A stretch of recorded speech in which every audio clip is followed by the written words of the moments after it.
and gentlemen, hello and welcome to the FIFA World Cup. Oh man, I've been waiting for this. I have been waiting for this. This has been a long time coming. I hope all of you are well. Welcome to the first watch-along for the FIFA World Cup 2026.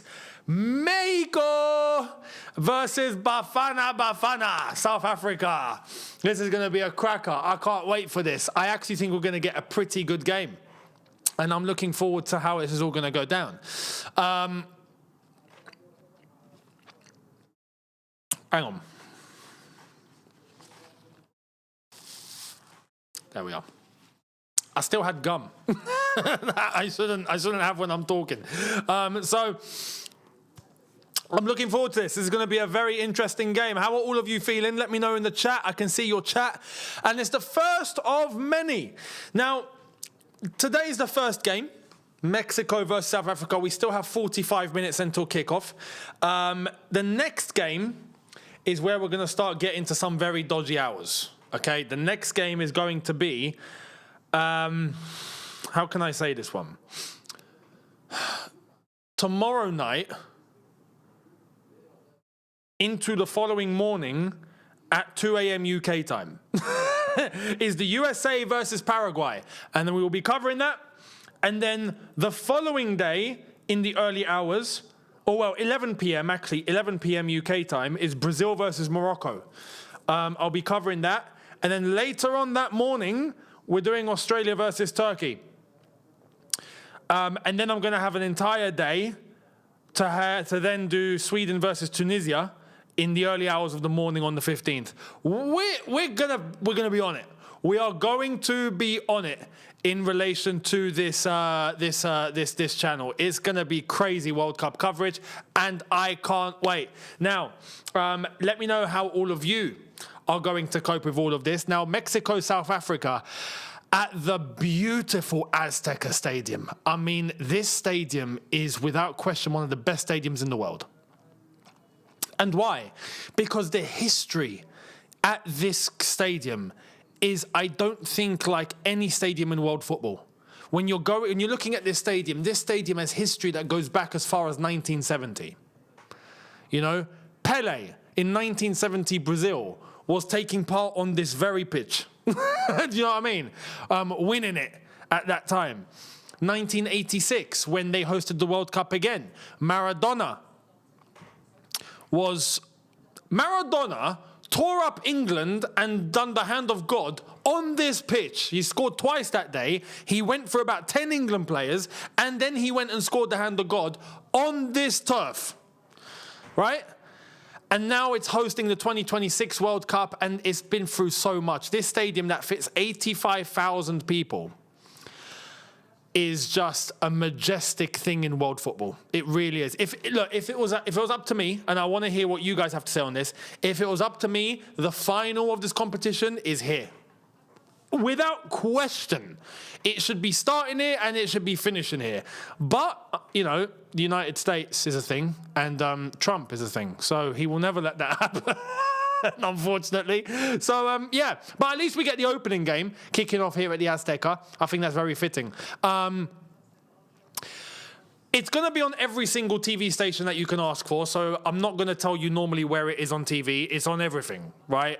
If you're in the UK, I don't know, ITV, BBC, one of them. If you're out abroad, I can tell you beIN Sports. If you're in the States, you can probably watch it on wherever, probably multiple channels. All sorts of channels are showing the game. So, yeah, this is going to be an interesting tournament. I'm very much looking forward to seeing how this is all going to go down. Oscar Gonzalez with the first super chat of the evening. That is much appreciated. Thank you very much. Saying Bernardo Silva to Madrid. Enzo going to stay? I don't think Bernardo Silva means Enzo's going to stay. I'll tell you what it would mean if Enzo stays, is if they actually go and get Mateus Fernandes from West Ham. That would tell me that Enzo Fernandes isn't going anywhere. I think the midfield at Madrid needs work overall. So I think they're looking to bring in 2 players.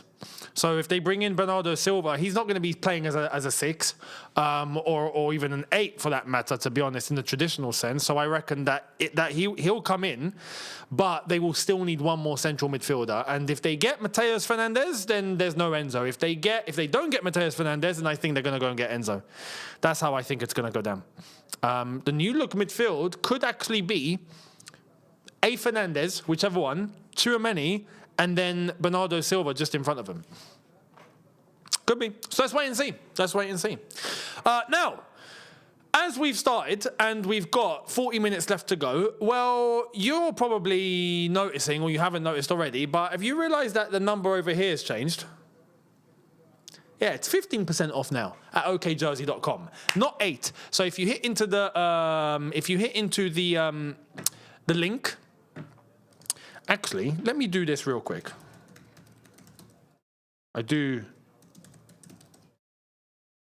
want to contribute to the chat.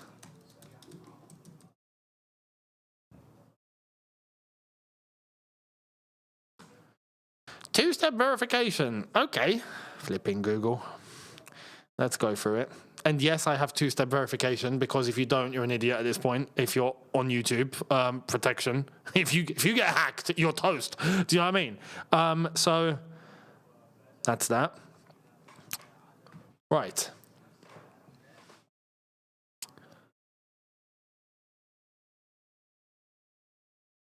There we are. Okay. Now, we can...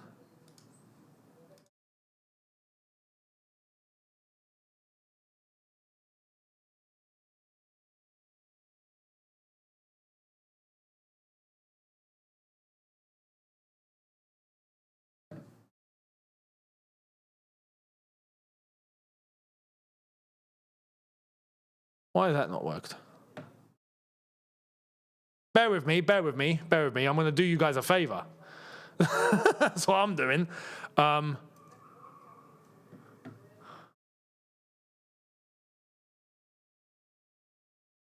Why is that not...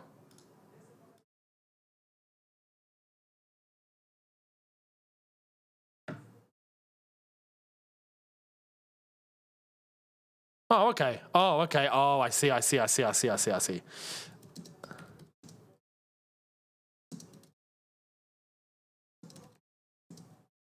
Right. There we go. You can head to the pinned message.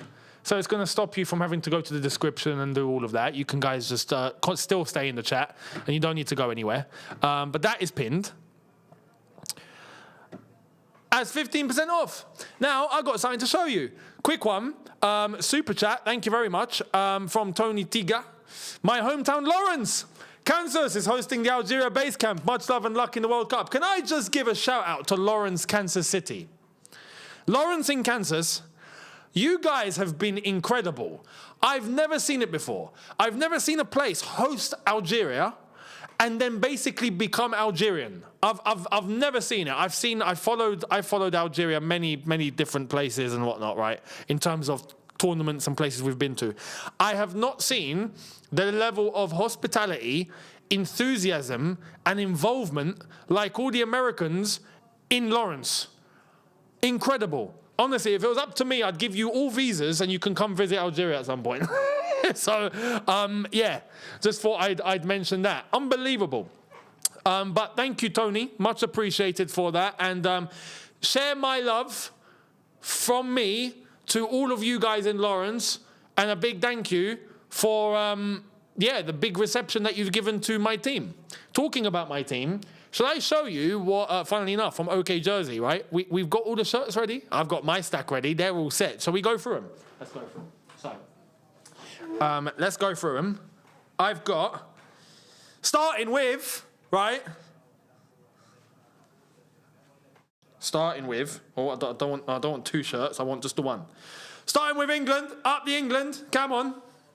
We are good to go. The England home shirt in all its glory, right? And you see, You see that? Yeah, that. Yeah, we're getting a second one very soon. So that's the England home. You thought we stopped there? No. We have to get the away. We got the away up the England. Come on. And just to remind you guys, do you see that star? You know where I'm going with this. We're getting the second, courtesy of Thomas Tuchel. But honestly, beautiful, absolutely beautiful. I love it. Fantastically done, immense, absolutely immense. So that's the second one. And you know what? We're not ending there. We're not ending there either. No. Because we went retro. Yes, come on. We went retro. The 1990 England shirt. The 1990. Had to be done. But beautiful. So that's that. And of course, we had to bring Algeria into this, of course, the Algeria home shirt. Now, obviously, the green isn't showing as much because we are, unless you haven't recognized by now, we've got a green screen. So it's picking up the green. Don't worry. But this is the Algeria home shirt. So, yeah. Very nice. That's Algerian Arabic. Al Jazair. Now, that's that. And the away, we got the away. And oh wow, it's so green that I'm basically holding an invisibility cloak. Look at that, that's amazing. That's hilarious. But yeah, just in case you didn't realize, it's green. So that's the away. That's the away. And I had to, this is just for heritage. This is just for collection. But 1998 Brazil. I mean, this is, without question, one of the most iconic. I know it doesn't show very well. It doesn't show very well because there's green. There's hints of green on this. That's why. But the 1998 Brazil shirt is one of the best shirts of all time. Just for the collection and just for being able to actually have it, I got it. That's it. There we are. So, R9. If you know, you know. So, all of that from okjersey.com. The link is pinned in the chat. You get 15% off with the discount code YTF15. So go and knock yourselves out and enjoy. You'll find everything there, including all the retros. So have fun. Thank you very much to Sean Bomgam with the contribution. Much appreciated, my man. And Pedro, thank you very much, saying hi. Watching with my mother. Hello, Pedro and Pedro's mother. Was wondering if I could get a shout out for her. Her name is Vash. Also, what's your prediction for tonight? Shout out to you, Pedro, and shout out to Vash as well. Thank you for watching. I appreciate it, and I hope you enjoyed the game today. My prediction for tonight, now this is where we're going to get into really good territory because we're going to analyze this game a little bit now. Quick one. I do know that I was in a KSI video. Briefly, I saw it. I saw myself, and I was like, "Hang on, hit the pause." Is that me? I was in a clip as one of the people that spoke about KSI taking over Dagenham and Redbridge. So yeah, that's actually on Younes Talks Chelsea. It was before the rebrand, so the video's on there. No, sorry, no. Or is it? Is it on here? Is it on here? I need to do some digging.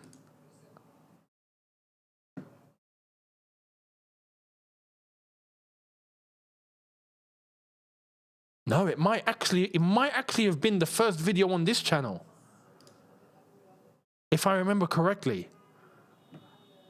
I think, and there's the lineups that have just popped on screen. I think it might be on here.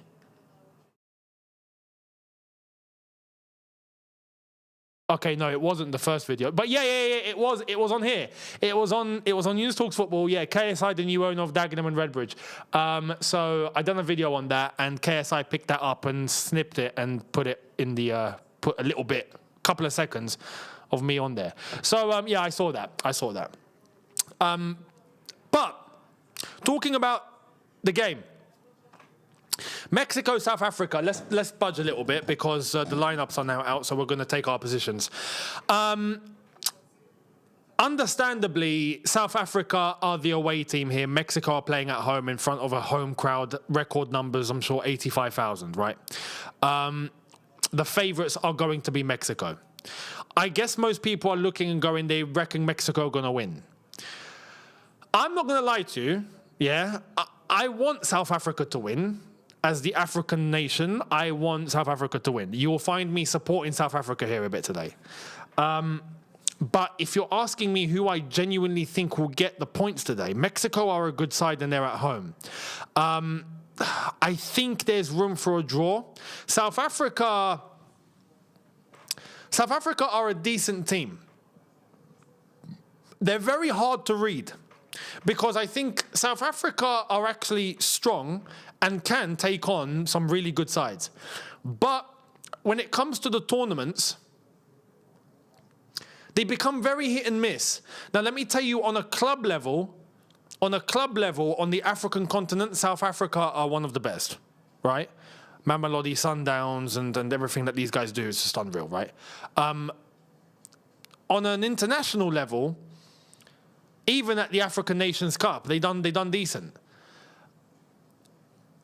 When it comes to the ability, they have it, but are they going to be able to deal with the pressure? Especially playing in Mexico. I'll be honest, my footballing brain is telling me Mexico 2-1 win. That's how I'm feeling, if I'm being completely honest. But I am going to be supporting South Africa a little bit here because I want the African nations to do well. So I hope that makes sense to you guys. So yeah, to answer the question from Pedro, I hope that makes sense. I want South Africa to win, but if you're asking for an honest prediction, I do want to say 2-1 Mexico. I do. But let's see. Grant McRoberts, thank you for the super chat, my man. Saying, I hope Algeria do well. I have a soft spot for Algeria, as Majid Bougura, who played for Algeria, played for Rangers, my centre-back. He was amazing for Rangers. I remember that time. And we were excited. I remember that entire time when he was at Rangers, and we were like, "Oh my God, he's at Rangers! Like he's actually playing for a decent side here, guys. This is incredible." He done really well. He left Rangers pretty much a legend. So yeah, thank you very much, Grant. And look, yesterday Algeria beat Bolivia 4-0. I don't want to say too much, but let me just say I'm really excited for what people are going to see. That's all I'm going to say. Yeah. That first day against Argentina will tell us everything we need to know. But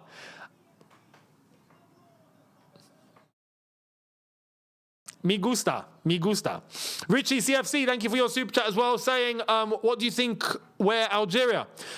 This is what I'm saying. I'm feeling good. Yeah. And you know what? Why I'm feeling good? I don't think others are clocking on to why we're feeling good. So like Argentina are probably looking at us and going, yeah, I'll be fine. Cool. Keep thinking that. I can't wait for that game against Argentina. I cannot wait. It's going to be incredible. And I think a lot of people are going to be pleasantly surprised. So let's see. Yeah, I know. I was KSI's vid. Yes. I couldn't believe that was the case. I was like, oh, so they watched the video then. His editing team watched my video. Clearly. I only had good things to say, to be honest. So, yeah, they probably liked it. Did they beat Cameroon at AFCON? Let me check in terms of how South Africa actually performed at... Actually, let me bring up South Africa.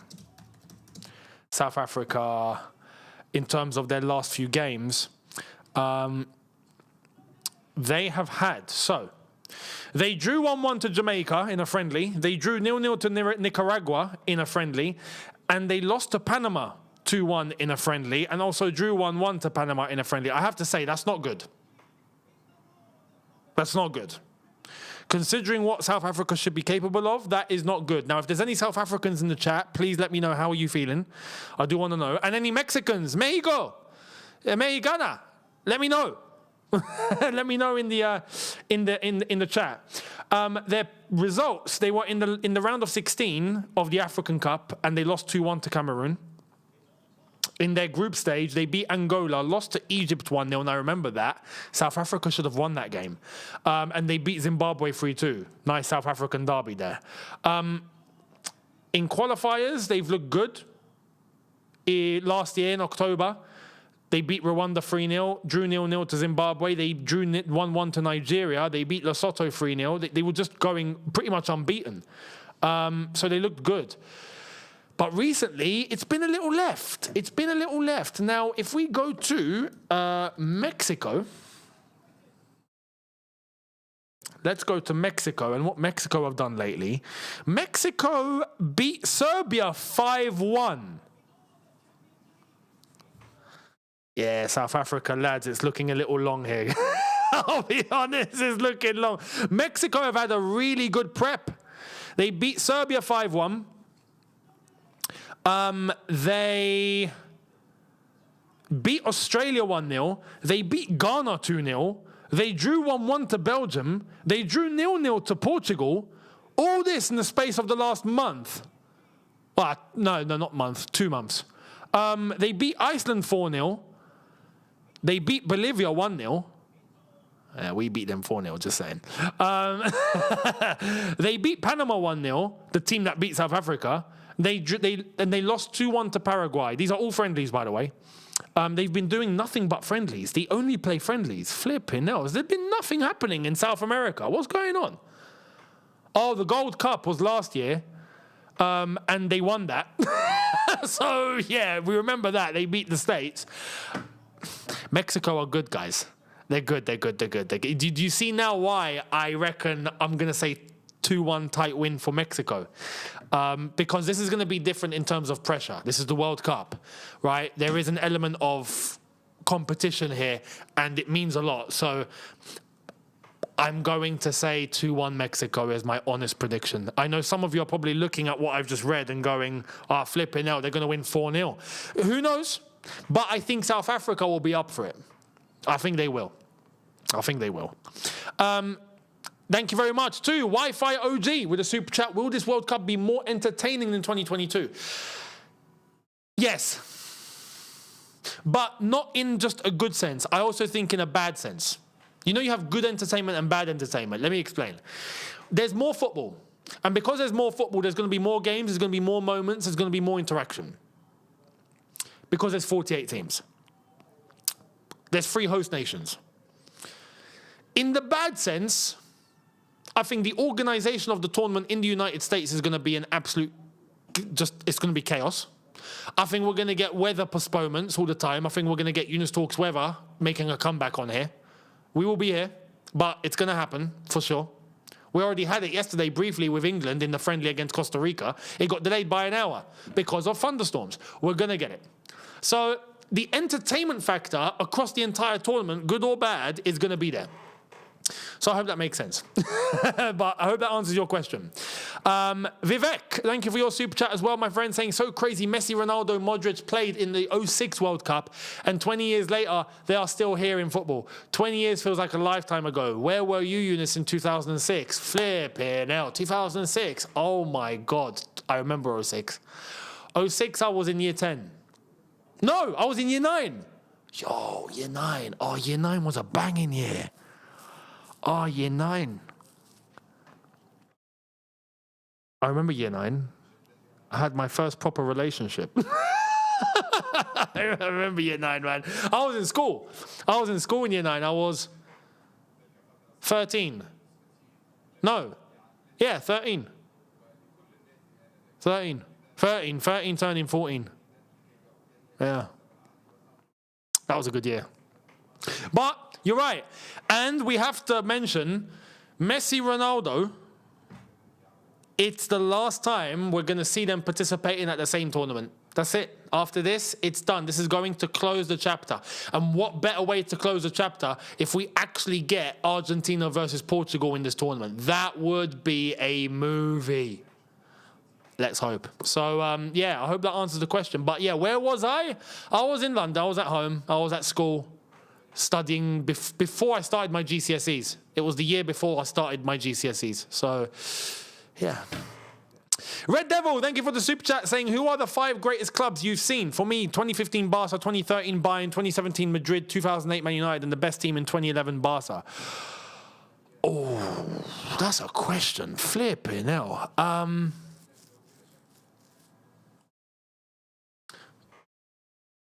2011, well, to be honest, it was a window, wasn't it? That Pep Guardiola 2008, 2011 Barcelona was just stupid. So that.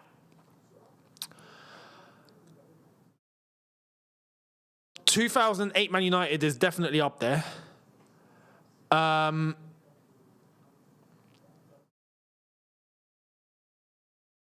Zidane's Madrid was something.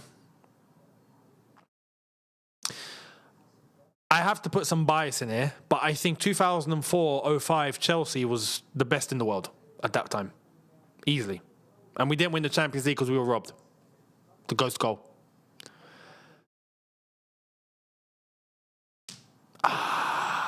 Do I want to throw in Arsenal? Nah, I don't want to. It was a good team, but I don't want to. That Thierry Henry, Bergkamp, Pires, just... that team was stupid. But it's all very recent as well. I feel like there's a bit of bias because of recency. Like if you ask, you're gonna be getting people talking about Liverpool in the 1980s. You're gonna be talking about Nottingham Forest back in the 70s and 80s too. You're gonna be talking about like all sorts of teams. You know what I mean? So yeah, it's a hard question. That's a very, very hard question. But what I've seen. Yeah, the Man City team. How have I left Man City out? Man City.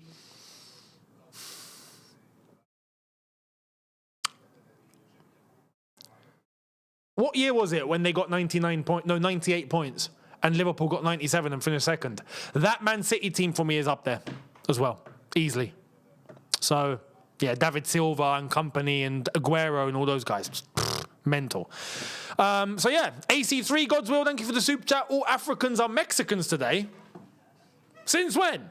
Ashraf Lopez, Oluwabade Lopez, Kofi Marquez. Jean-Paul Mendes, Mohamed El Rodriguez. That is hilarious. Why? Nah. I think Africans don't have a problem with South Africa. I don't know about what. Who hates South Africa? This is new information for me, if that is the case. So, yeah, I'll want South Africa to win, if I'm honest. This lady's just announced, I think, the start of the tournament. We're about to get the teams out, I think, in a bit. Richie CFC, thank you again. South Africa is not looking good, bruv. Mad. Your comments are hilarious. Cheeky. It was cheeky. I do know about the mandatory release clauses. Yes, I do. Oh, we're doing an entire ceremony for every participating nation's flag. They're mentioning each country by name. Brazil. Morocco are going to do well this tournament, I reckon. Haiti! Big up to Haiti! Welcome to the World Cup, guys. Scotland! Big up, Scotland. First time in 30 years. Last time they qualified to the tournament, I think I was just about born. Just about. Turkey! Go on, Turkey. Turkey are going to do well this tournament, I think, as well. Curacao! Big up Curacao! The lowest ranked team in history of the World Cup. Côte d'Ivoire. Big up to the Côte d'Ivoire, the Ivory Coast. But yeah, Curacao, I'm very much looking forward to them. Japan are underrated. They might cause a shock. Graham Potter, Sweden. He was wearing a cowboy hat. Tunisia, I don't have high hopes for them, I'll be honest. They're the one African team that I'm looking at going, but I want them to do well. I hope they do well. Egypt, I think Egypt will... Mo Salah, his last tournament. Iran, it's all right because we're in Mexico. If we were in the States, that would have been received differently. Completely. Iran will do well as well. They're going to shock some people, I think. Spain, one of the favourites. Cape Verde, they're going to shock you as well. Cape Verde are going to shock you. Saudi Arabia. Saudi Arabia, I don't think are going to do as well as they did the last one. There's the last time finalists, France. Senegal will do well, I think. Iraq! Big up to Iraq! Qualifying as well. That's crazy. Iraq at the World Cup. Crazy. Argentina, the current holders.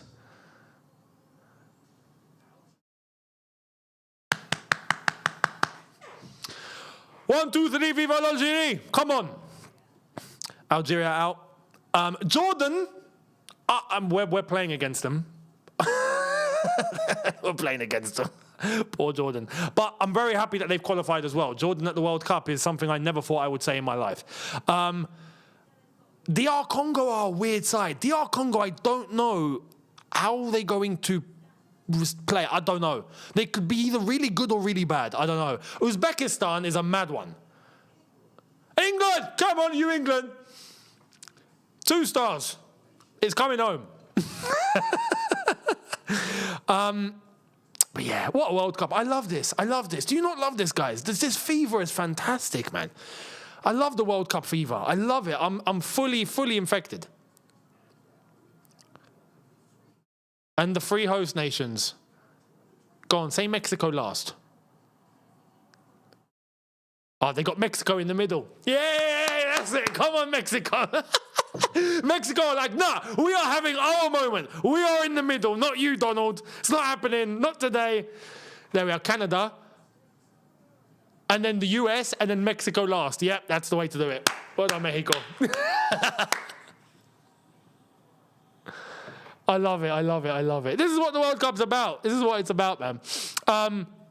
AC3 Godswill saying, oh, but they do, mate. Catch on. Why? I've not heard of a problem that Africans have with South Africa. What's happened? Someone fill me in. What's going on? What's the issue? I've never got an issue with South Africa. I like South Africa. In fact, I really like South Africa, even historically, even politically. Like, South Africa have done some mad things. You know, don't forget Nelson Mandela. Yeah.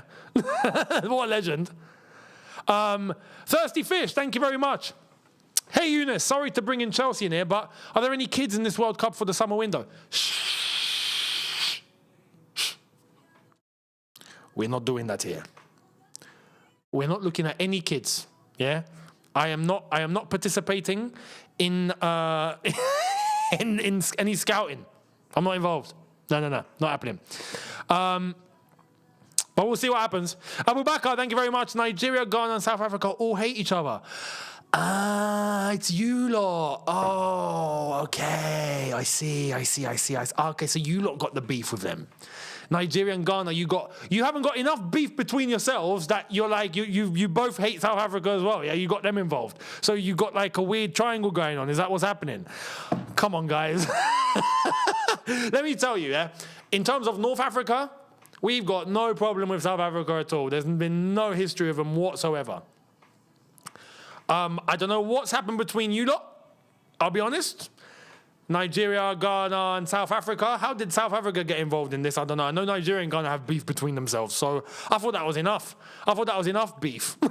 You lot wanted chicken on top of it. You know, you wanted more. Like, I don't know. Up north, we've not got a problem with any Africans. We honestly, none at all. None at all. We get on with quite a lot of people, actually. A lot. I tell you what, West Africa, we have such a good thing with West Africa. You go to Ivory Coast or you go to Senegal, you go to like a lot of... the banter we have with them lot is insane. So, yeah.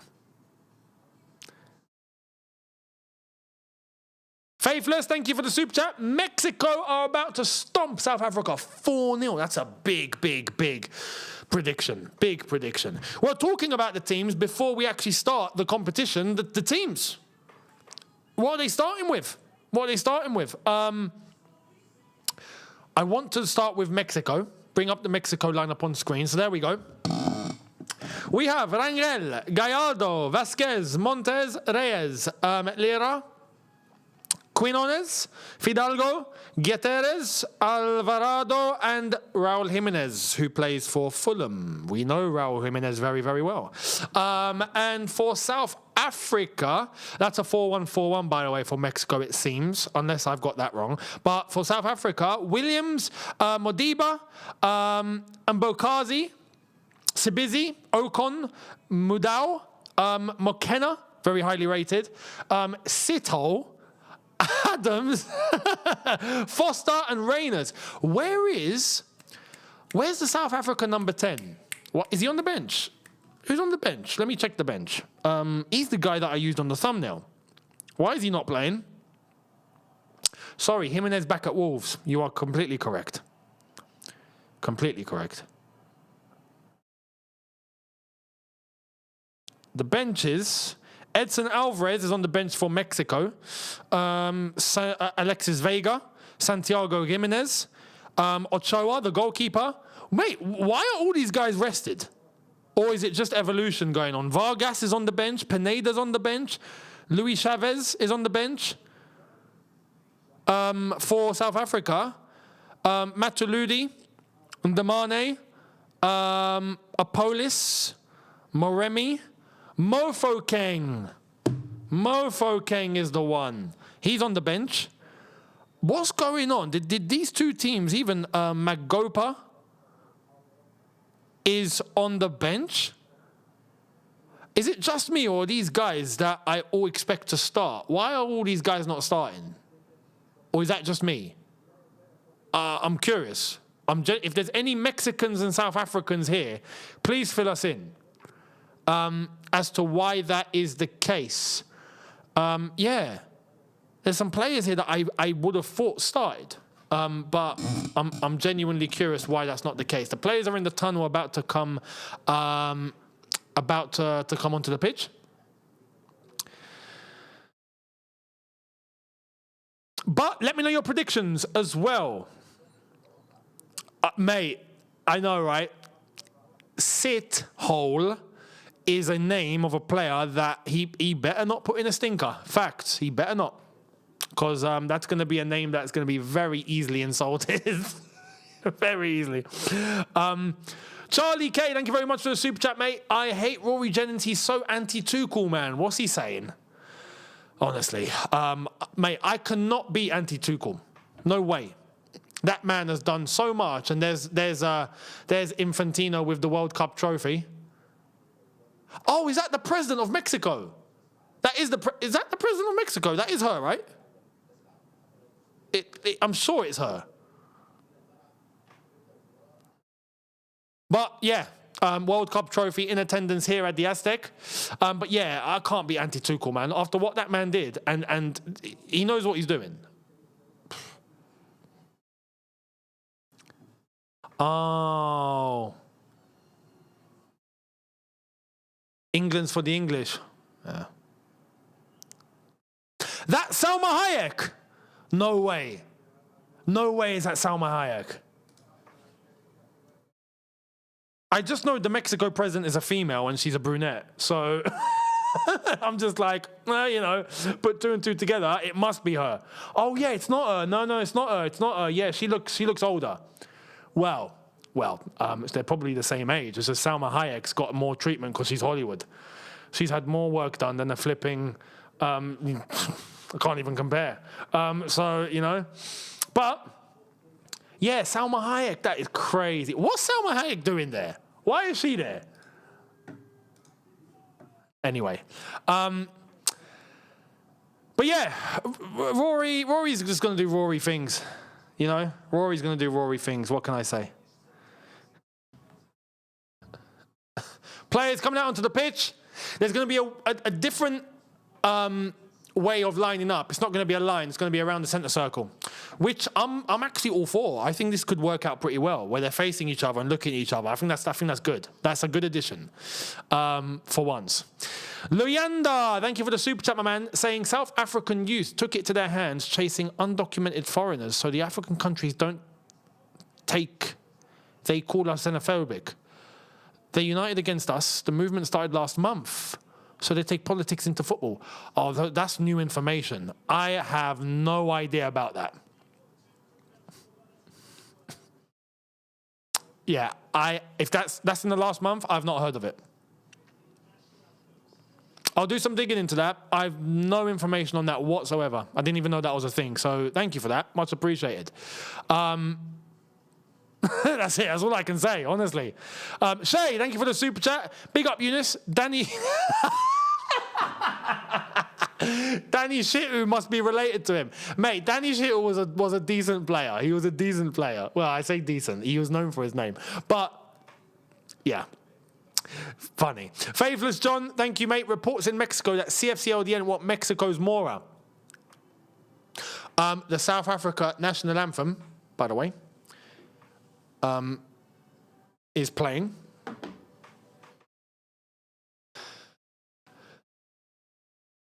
Respectable. Yes, no, it was Salma Hayek. My bad. I honestly, look, I thought she would look older. She looks young, but then again, she always looks young. What can I say? And then I just put two and two together. I was like, hang on, who's with Gianni Infantino? It must be the president of Mexico. Turns out it's not. Now, if this was in the US, you best believe it will be Donald Trump next to him. Without a doubt. You know? So...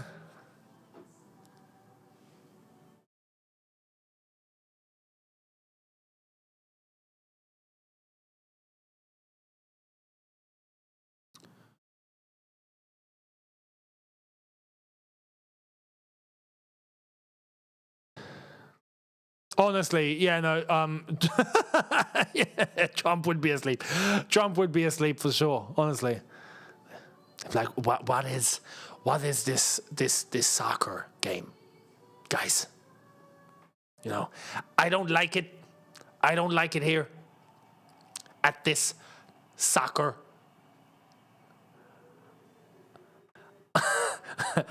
I want to go and bomb Iran instead, which he's doing tonight. He's already put out the warning. That's happening tonight. So, you know, everyone's watching the World Cup. Yeah, not Iran. They're going to be watching other things. AC3 God's Will, thank you very much. Salma Hayek, if you know, you know. I know what you mean by knowing what we meant to know. I know. If you know, you know.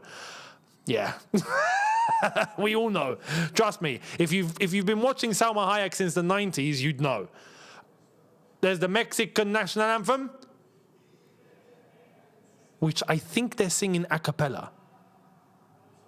Yep, they're just singing with the voices of the stadium. I think that's beautiful.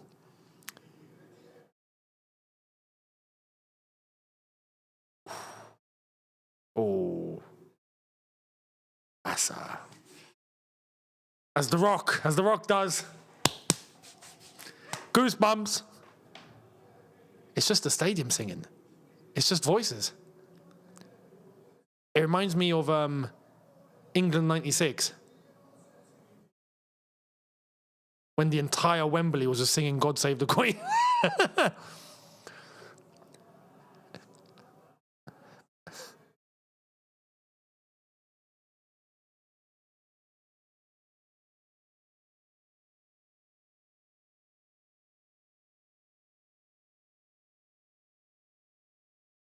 This is beautiful.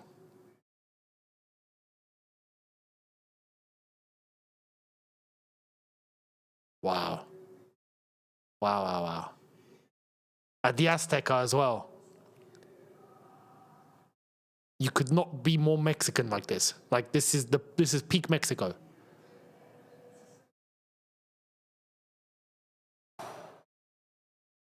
Damn.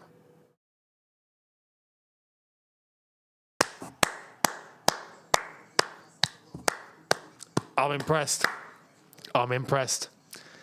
That is phenomenal. Just when you consider the Azteca, the history, what that stadium is, what it's had, the Mexican crowd, 85,000, their own team, that anthem just being sung by all the people in attendance, that's just crazy, man. You can't, it doesn't get more than that. Like, you have peaked it. Do you know what I mean? That's what the World Cup's about. So, yeah, man, that's quality. Charlie K, thank you for the super chat. Please don't tell me every walkout is like this. What do you mean? Like, no, they're all going to be around the centre circle. Yeah, that's how it's going to be. Which I'm actually all for. Because the teams are facing each other. So everyone's like, you know, all like arms across national anthems, watching each other in the faces. It's like a stare off before the fight. Do you know what I mean? Man, the 2026 World Cup is about to begin. I'm excited, man. I love the World Cup. I really do. When it starts, oh man, that fever. Oh boy. Yeah, no, that's a good idea. Type 1 if you're hyped. Type 1 in the chat if you are hyped for the World Cup. Let us know who's feeling it. I am buzzing for this. Younes Talks Football, thank you for the super chat. Thoughts on Tuchel not singing the English anthem? I saw this earlier on and I laughed. I actually laughed. I was like, which idiot journalist was the one that wrote this? He's German. How the hell do you want him to sing the English national anthem? He got brought in to do a job. He got hired. He's German. He should not sing the English national anthem because he's German. You know? I know for the English, for us, it can be a bit of a paradox because when you look at our royal family, they've got German blood. But that doesn't mean every German needs to sing the national anthem. Do you know what I mean? That's like, okay, imagine Gareth Southgate becomes the manager of France. And now he's expected to sing the French national anthem. No, that's ridiculous. He's English. It was a pointless non-article by whatever dumb journalist wrote that. Honestly, ridiculous. Now, one thing: if England play Germany and Tuchel's the gaffer, he's in a bit of a sticky situation. Because he is German, I think that would be the only time where you could make a case that he should not sing the German national anthem. Because you're in a different capacity in that football game. Do you know what I mean? So at that point, I would be like, it's probably best you just keep your mouth quiet here. Do you know what I mean? That would be a little bit of a sticky one. But look, where you're from is where you're from. You know? So everyone's excited. 1-1-1-1-1-1-1-1-1. Come on, South Africa. Cheers from Mexico. We've got Mexicans in the chat. Bafana. Oh man, this is I can't wait. I can't wait for this. I do have a lot of South African viewers. I do. You are high up in the rankings. Let me tell you that now. When I go into my metrics, actually I can do this right now. Actually, let me do it on here because it's better.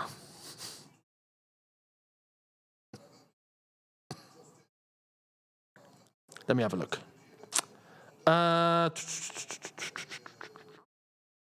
Let's try and get this up quickly. But for this channel, if I'm not mistaken,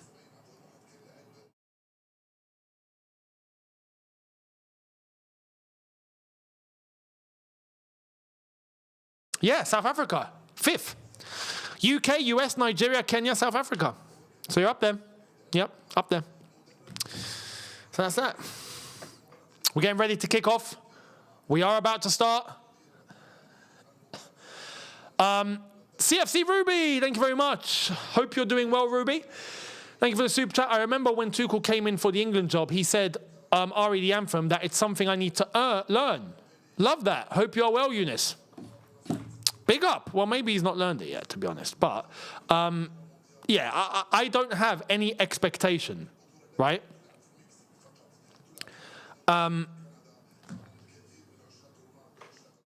From him to sing the national anthem. I don't. So I hope that makes sense. Oh, man, South Africans up in the chat here. You guys have invaded. You're all here. Are there any Mexicans? If there's any Mexicans, let us know Mexican flags. Show us the Mexican flags. Oh, hang on. Did he say? Oh, it's something I need to earn. Oh, yeah, he's right. Facts. Which is something that's going to be very difficult to earn because he's German. Do you know what I mean? Right, we are about to kick off. Mexico are going to get us underway. The 2026 World Cup about to kick off. Referees ready? Teams are ready? Let the games begin. Mexico, get us underway. We are away. Younes Talks Football, thank you very much for the super chat saying, bro, this layout is fire. This is going to be special. Like, I know there is controversy in relation to price and US visa, but the World Cup is so great. Yeah, look, the World Cup, in its context, right? The World Cup is going to be amazing regardless. I think there's going to be things that are not going to go very well, but we're all going to be here for it anyway. I like the scoreboard. We finally get to see what the scoreboard looks like. Yeah, I approve. I like it. We got Mexicans in here as well. We got them here. I can see you.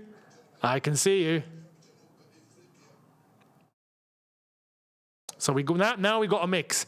Now we got a mix between the South Africans and the Mexicans. It's Mexico that have started the game and have gotten us underway and that have the ball. Here's Vasquez. Thirsty Fish, thank you for the super chat again. Much appreciated, my man. Saying, firstly, a big up for all the OGs in here. Shout out to all of you. Secondly, Younes, a personal request. Can we have a video like the old days from your room for the vintage times? Please, bless you and thank you for everything. Means a lot. Cheers. I am going to be popping home soon. In about, I think, 5-6 weeks from now. When I'm there, you're going to get OG videos from me, don't worry. Yeah? Don't worry. Oh, my. Unsurprisingly, the Mexican fans are booing South Africa like crazy. And this is why South Africa needs to have cool heads. The Mexicans are not going to boo for 90 minutes. No one has energy for that. They can boo for about 20. And then I think people start getting tired. Do you know what I mean? So you just got to maintain yourselves, calm yourselves, compose yourselves, keep the ball, relax, and let the game of football do the talking. The fans are obviously all Mexicans and they're all going to be... I mean, are there any South African fans here? Do we have any... I can see one flag. There's one South African flag. One. I've got one. I'm doing the Leonardo DiCaprio meme. Like... I see it. I see one.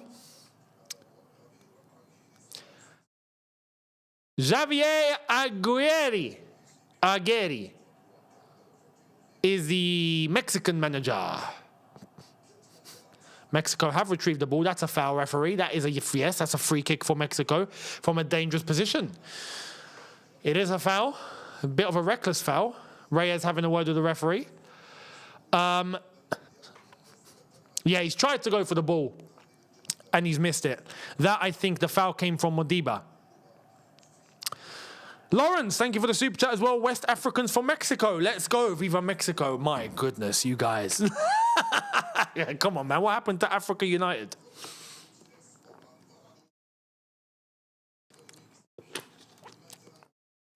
I've just seen a notification from YouTube that they've given to me. Football Hype is about to kick off. You don't say. Have you seen my channel? Honestly.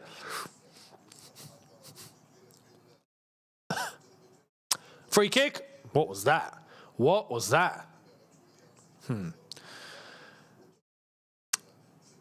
Marcus, thank you for the super chat, my man, saying, bro, you need to move the England flag. It's blocked. I know. It's right there. There it is. Hang on. Do you want to really quick? Nah, I can't even move it. Can I move it real quick? No, I can't even move it. We're live. I don't want to mess anything out. If I miss anything, there's going to be mad. Oh, nice ball on the right-hand side. Ball in. Oh, he's in! Oh, what a save! Oh, that should have been 1-0 Mexico. What a save from Williams. That should have been 1-0 Mexico. Oh, man, beautifully placed on the edge, on the left foot. It's a good shot, not fantastically placed. It is Raul Jimenez, but it's a good save from the goalkeeper with his right hand. Good save. Corner ball. Ball in. Keeper punches it away. Back in again, back post, no one's there. Oh, what's he doing? What's he doing? Defender, what are you doing? Get rid. And he's just, oh my God, he's giving it away. South Africa struggling here. South Africa struggling. Oh, no, South Africa on the break. They're on the break. It's 2v3. Oh, he's in. He's in. No, what kind of through ball is that? What kind of through ball is that? From Foster. He tried to lay it off to his teammate, and he really should have just kept running with it. He really should have. It's a good portion of football that we've got in here. It really is. Shay, thank you for the super chat. Saying it will be interesting to see the new rules too. Yeah, the new rules. I need to double verify exactly what these new rules are. I did hear about some of the transfer rules that have been brought in, but I don't know for the World Cup if there's anything. I do know there's one rule. If you've been subbed off, you need to get off the pitch within 10 seconds.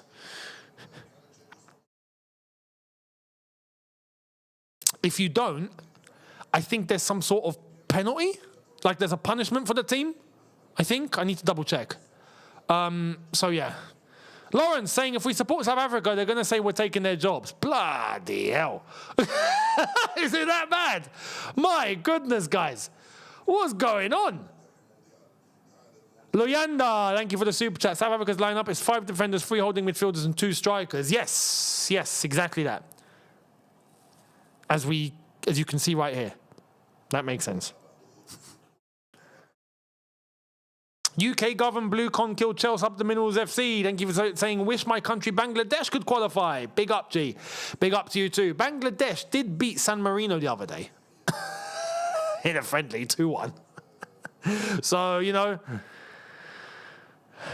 you never know, mate. Listen, with 48 teams, now anything's possible. You're getting Uzbekistan qualifying. You're getting Curacao qualifying. You're getting Iraq. You're getting, you know... Anything can happen now. So yeah, Bangladesh, it might come soon. What baffles me, I'll be honest, what confuses me? I'm going to tell you the Russell Peters joke here. How is it that the two largest nations on the planet, in terms of population, right? The 2 largest populated countries in the world, China and India, have not got themselves teams to qualify for a 48-team World Cup. How has that happened? You know, Russell Peters made that joke quite a few years ago, like 20 years ago. He made that joke saying, you guys have like 1.5 billion people each, right? How can you not find 11 guys who can kick a ball? Do you know what I mean? And it's true. It's true. How is it that these guys are not qualifying for this sort of World Cup? Unbelievable.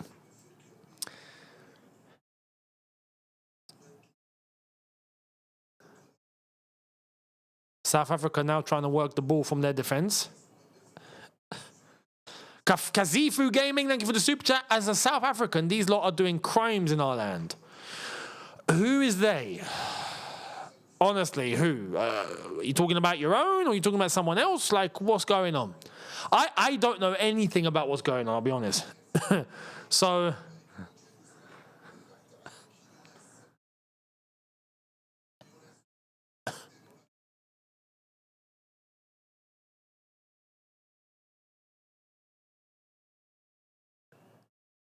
We're 8 minutes in. Mexico 0, South Africa 0. Obviously.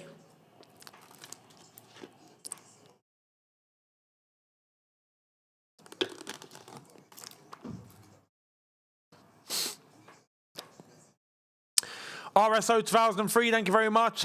Saying Uruguay, only 2 million people, and they are, well, no, Mexico are in! Oh, 1-0 Mexico! It's a blunder for South Africa! And it's 1-0 to Mexico!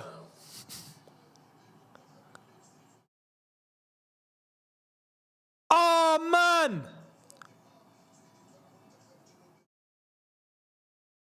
It's the hosts that get us up and away.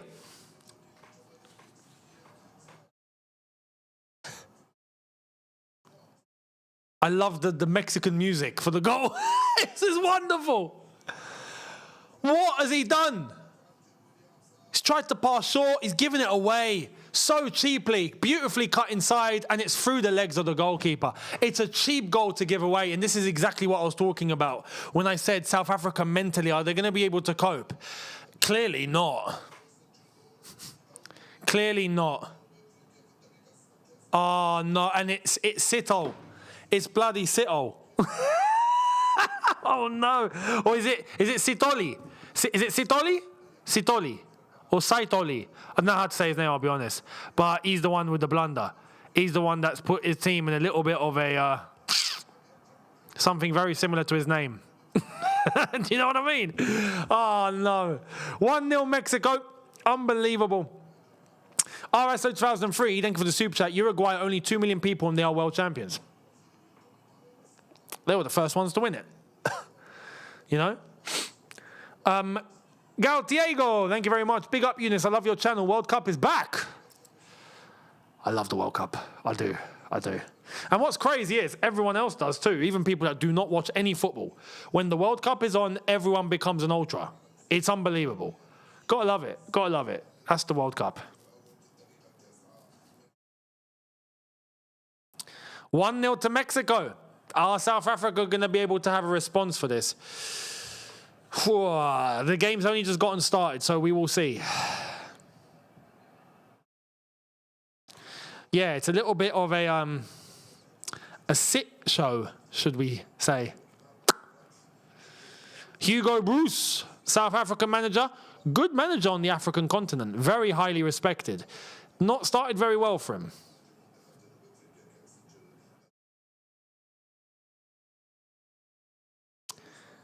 This is going to be a very interesting game, this, for sure.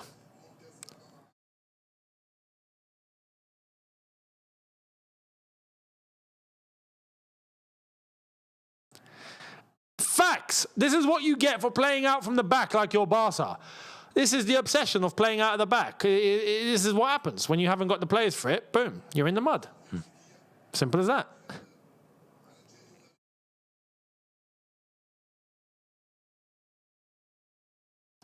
Hervé Renard is a legend too on the African continent. It's a shame he got sacked by Saudi Arabia just lately, and he's not here with his Saudi Arabian team. The last World Cup he was at, he beat Argentina. Ball over the top. That's a beautiful ball over the top. Can he reach it? Jimenez, he's kept it on, and he's won the corner. Raul Jimenez, killing it so far. South Africa look like they're struggling. They do. Mexico look like they're on it. Ryan, thank you very much for the super chat. Quinones was the top scorer in the Saudi Pro League. Was he? How many goals did he get? I know Ivan Toney scored something stupid. He got like, what was it, 45 goals or something? How many goals did Quinones get? Corner taken, of course, straight to the keeper. There's Gianni Infantino again. 34? That don't make sense. How much did Ivan Toney get then? Was that a lie? That doesn't add up. Hang on, let me check.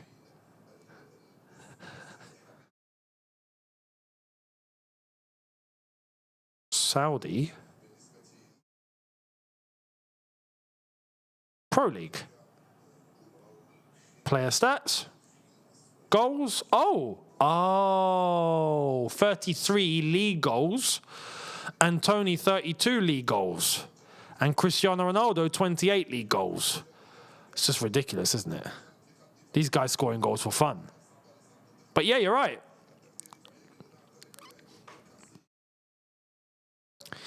Quinones with that many goals, unbelievable. Well, they're sorted then, aren't they? Mexico, good to go.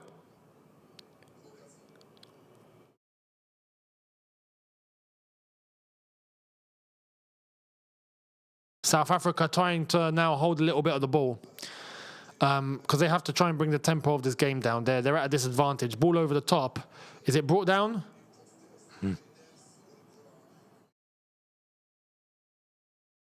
He's not got it down well. He's not got it down well.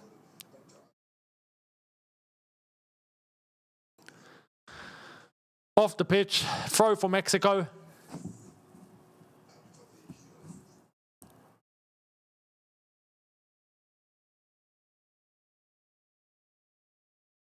Okay, little through ball.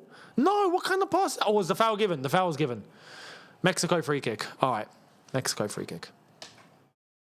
This referee is from where? I need to check that as well.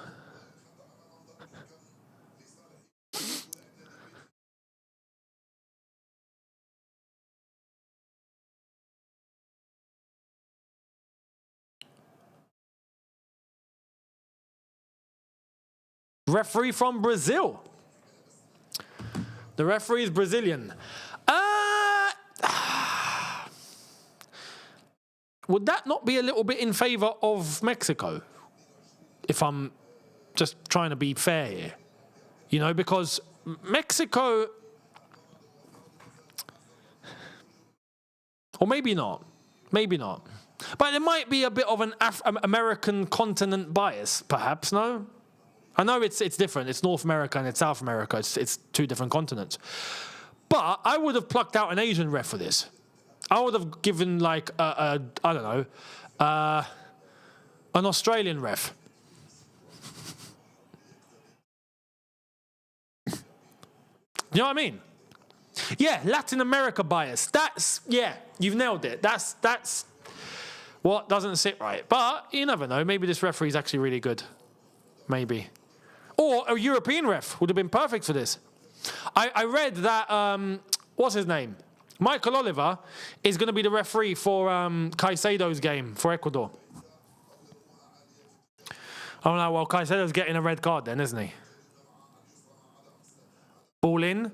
South Africa now trying to work the ball a little bit more. They've just lost possession.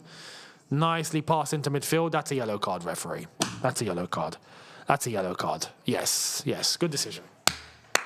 That's a reckless challenge, mate.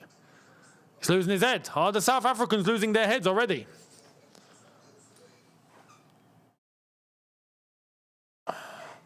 And Mexico's number 8 here keeps getting taken out. Mocoena is the one in the book.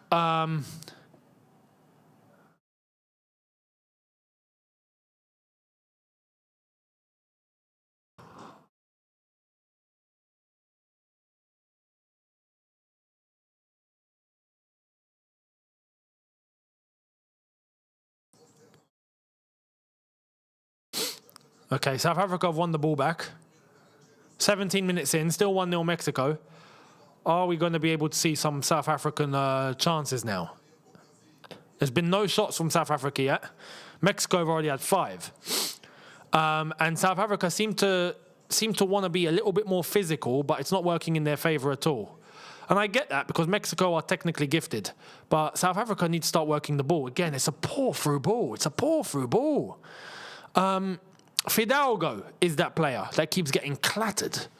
The Mexico number 8. Just foul after foul after foul. I've already noticed 3 big challenges on him. And he does look pretty technical, so...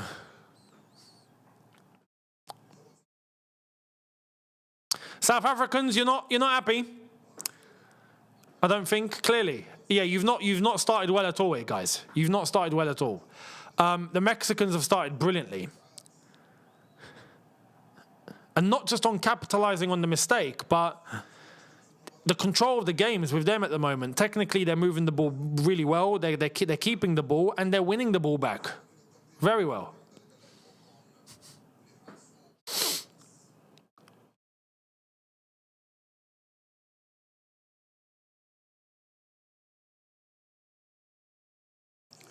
Okay, South African goalkeeper stuck with the ball here. Up the pitch, there we go.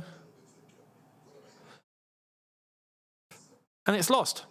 It's lost. And it's a nice little dink in the middle, in the pockets. Beautiful to the right-hand side. Fantastic. Through ball, yes. Mexico advancing. Oh, mate, they're playing some brilliant football here. Look at that. Nicely found. Just on the edge of the D. Unlucky shot. Bloody hell. Did that guy get taken out? That shot was a powerful one. It was wide, but it looked like, oh, yeah, he got hit in the back. Oh, the steward got hit in the neck. Is he all right? Shout out to the steward. I hope that steward's okay. I really do. There's Ochoa, the Mexican legendary goalkeeper. Honestly, what a legend.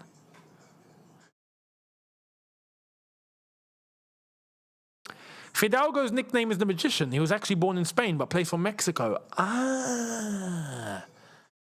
That makes sense. No wonder he's got flair. I'm watching him play and he's got... He moves, man. He moves.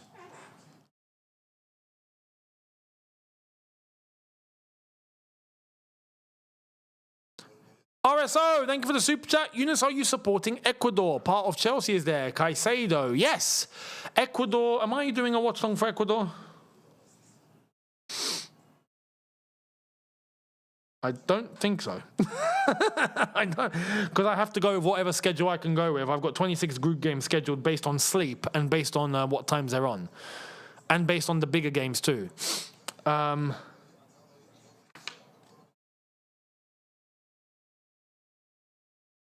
I've not got Ecuador until the last group game against Germany. That I'm covering. Ecuador, Germany, I'm covering. So, on that day, I'm doing Germany, Ivory Coast. That's the bigger game. Have to.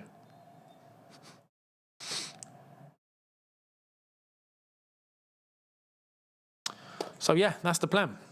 That's the plan. South Africa look like they're struggling here to keep up with the tempo. I think mentally they're struggling here. Feels that way.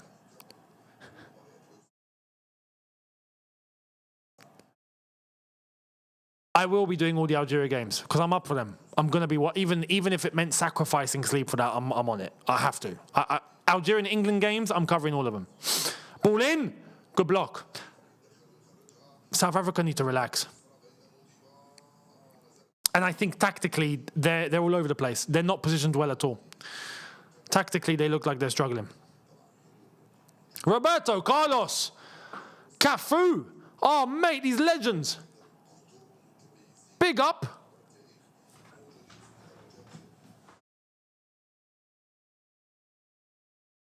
Come on. Roberto Carlos and Cafu. If you know, you know. All we need is R9 and we're good to go. Do you know what I mean? So, yeah. Algeria games, England games, I'm doing all of them.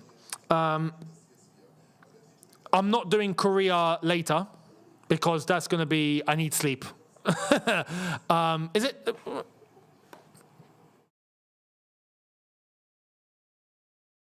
What's the next game? Is it South Korea, right?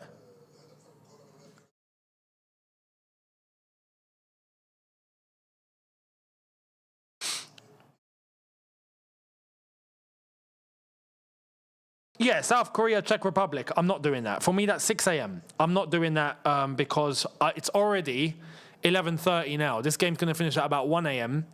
And then I've got a couple of videos to do. And then I'm not covering that. I'm not covering that. Because tomorrow, that's going to be 5 a.m. for me. Not tomorrow, the day after. Is USA-Paraguay. That's going to be a 2 a.m. UK start. I am doing that because the US are the hosts as well, so we have to cover the hosts. And then the game after that is going to be Brazil-Morocco. So we're going to be doing that. That's the plan. Rambo, thank you for the super chat. Free kick to South Africa in a good position here. The referee is famous for a Bellingham reaction in the last World Cup. Just Google Wilton Bellingham. What have I missed?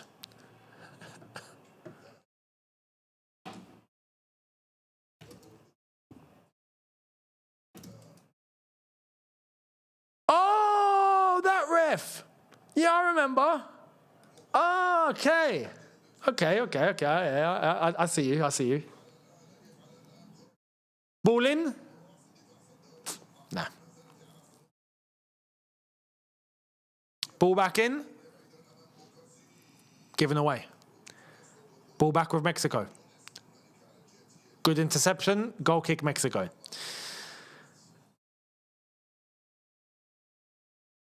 You know what South Africa need? I feel like South Africa need an additional midfielder. They need another body in midfield. They're getting completely outrun. And because they're getting outrun, I can't help but think that it's just going to be chaos for them to keep up overall.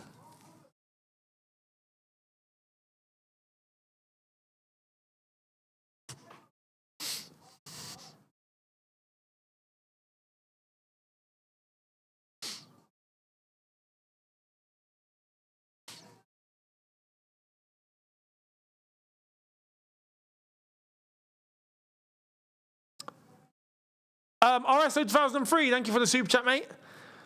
It's a water break, by the way, so we've stopped for a bit.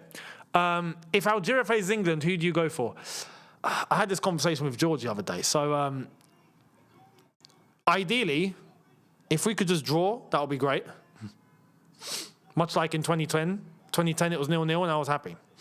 But if it's a knockout game, gun to my head, I have to pick Algeria. And I'll tell you why. Because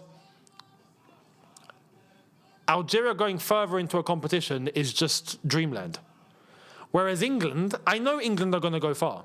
Do you know what I mean? We're going to go far. So I have no doubts. In fact, I told George this. We will see England win the World Cup in our lifetime. I'm completely confident of that. We will.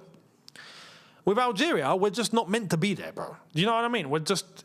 That's why I have to always... Like, look, I remember growing up... My dad will testify for this. I remember growing up and I never thought I'd see Algeria qualify for a World Cup. And when it happened in 2010, I couldn't believe my eyes. And now, 2010, 2014, and 2026 is the third one of my lifetime. It's the fifth one overall. I get to see us at a World Cup and, you know, trying to talk about getting to the last 16, getting to the quarterfinal, that would be mental. With England, it's a given. England are going to make, at the semi-final, I reckon, minimum here. So that's why. That's the only reason why. That's the only reason why. I remember I remember when Algeria were ranked 90th. And I remember watching, we get battered every single flipping game. I'm just like, what is this? You know, we used to be like, okay, not like San Marino, but we used to be nobodies. Do you know what I mean? We plummeted so far down, and to see us come all the way back up, how I've seen it happen is, that's why I would have to say Algeria overall. But I do think that we're going to have England win the World Cup in my lifetime. I don't think we're going to see Algeria win it. No way. Again, this is one of the things that I'll say, surely not. Surely not. Then again, I said we never win the African Cup, and I got to see that in my lifetime. So far, everything's going really well for me. You know? So hopefully. But England, I reckon it'll happen. And hopefully it happens this World Cup as well. Hopefully. With TT at the wheel.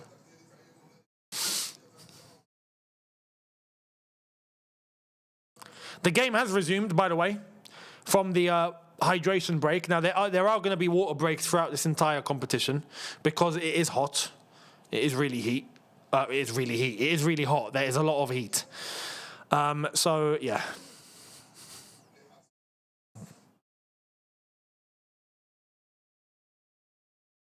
Ball over the top. South Africa, man. It's not working, is it? I think tactically it's not working at all. The scoreline isn't bad. It's only 1-0. South Africa are still in this game.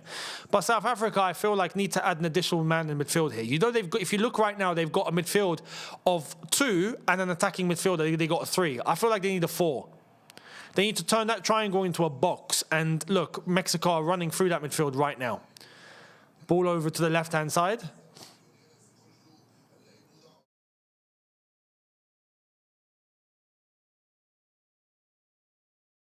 Mexico in position. Possession, that is not position. They've gone back. Bit of pressure. Back to the goalkeeper. They're going to try and stretch South Africa here. South Africa not falling for the bait too much.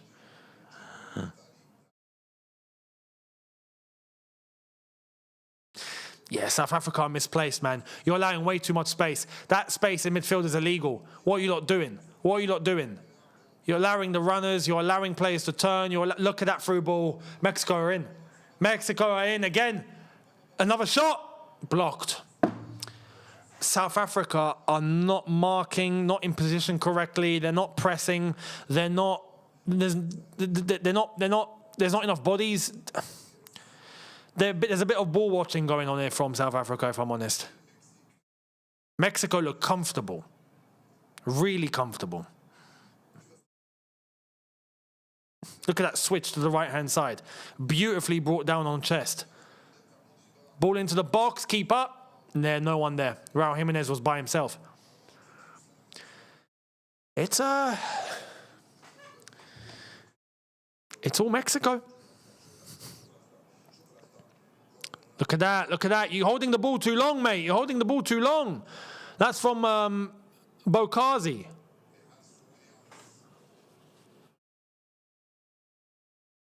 South Africa are struggling here. It can change, but I think that's going to come from the gaffer. It's going to come from the manager. It has to be. Tactically, I think the shape is wrong. That's what I think the problem with South Africa is here. They have no chance to control the game whatsoever. They're too defensive. There's a back five. Mexico are still finding ways through. There's no midfield, despite what's meant to be a 5-3-2. It's at this point you have to change it. You have to go, even if it means going to a back four to add an additional midfielder, I would do it. Because right now, Mexico are still getting through and you're not helping yourselves on transition. You're not helping yourselves in the press. You're not helping yourselves in winning the ball. There's nothing. So what's the point of having a back five? If you're just going to sit there and defend a loss, you're losing 1-0. Do you know what I mean? So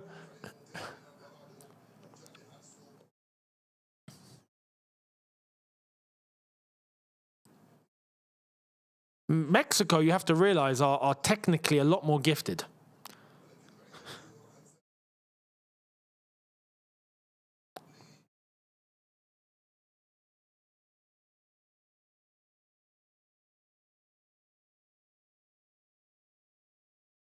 Here's Modiba.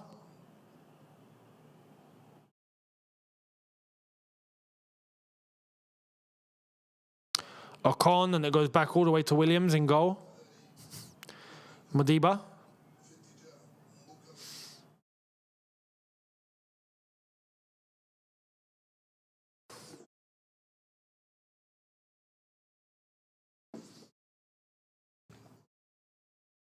See, now South Africa are trying to find their way forward, but there's not enough men for... Well, actually, that's a good ball.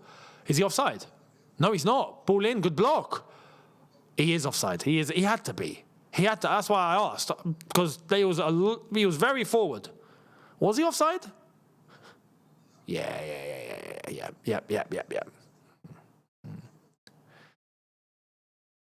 Good decision by the lino.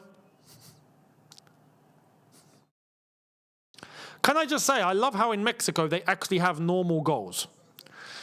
You know, unlike what we've been seeing in the United States, where they've got all those roll-on goals and they've got the temporary corner flags and they've got the fake pitches and they've got all of this. It's nice, refreshing to see an actual football pitch with actual grass and actual goals.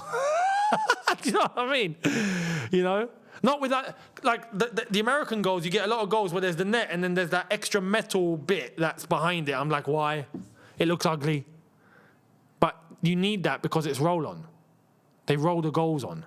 It's not implanted. The goalposts are not planted into the ground. So, given away by Mexico, poor. Throw into South Africa. We're in the 33rd minute of this first half. Still 1-0 Mexico. Younes Talks Football, thank you very much, saying, would you say you are addicted to football? Yes. Oh, chance for South Africa. They're in the box. That's a ball. What kind of pass is that? He's fed, is it Mudau? A lie. Poor. Oh, there's Pierluigi Collina, the don of dons of all referees. He's the godfather of refs. Honestly, unreal. But yes, am I addicted to football? Absolutely. And because, I don't know if you can tell, but I've got 2 football channels. And I've been doing this for 14 years. So yes, I am addicted to football. Completely. Even in times knowing that the game's gone, right? I'm like, yeah, but I can't turn away from it. Do you know what I mean? Ahmed Joban, thank you for the super chat. Sorry, I nearly missed that. Brazil 2002 is the best national team I've ever seen. Oh.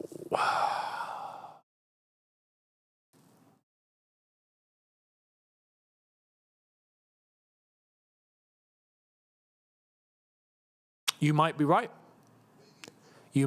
I'm trying to think here.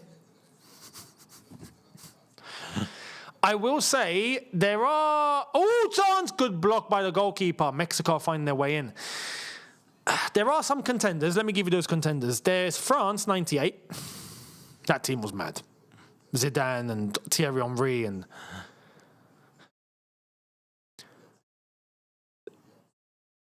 Brazil, 2002.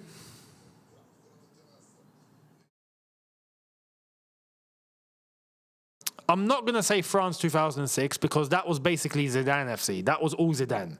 Zidane basically said, give me the ball, I'll do all the work. And he did. until he ended it himself by headbutting Materazzi in the chest. So I want to say Spain 2010.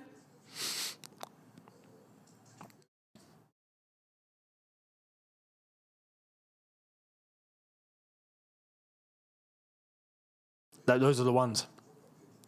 Those are the ones. In our lifetime. Now you're going to start talking about other teams. Okay, West Germany in the 80s. You're going to be talking about Brazil 1970. That's probably the greatest team of all time. Without question. I think everyone... If you go back and you actually look, right, in terms of pound for pound, what that team actually had, I think Brazil 70 is the most efficient cup. The efficient team in World Cup history, international football history. I think, yeah, that team was just stupid. Just really stupid. Germany 2014 was good, but I don't rank it as high as Spain 2010 or as Brazil 2002 or as France 98. I don't. I think it's just below. Germany 2014 was unbelievable, yeah? They were really good, but I think the three other teams beats them. Big up, Steve. England 66, stuff the rest. Let's have it, come on. Gordon Banks, Bobby Moore. Come on, let's have it right. Oh, man.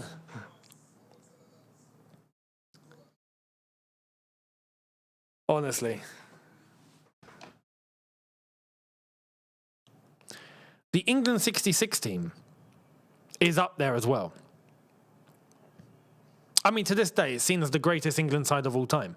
Yes, there's the golden generation, but I mean, for reasons that we now know, they didn't achieve anything. They should have. But yeah, 66 got it over the line. So, you know, 66 had iconic ballers, man. Iconic. Bobby Moore. Bobby Charlton, the two Charltons, Bobby and Jack. Just it's unreal.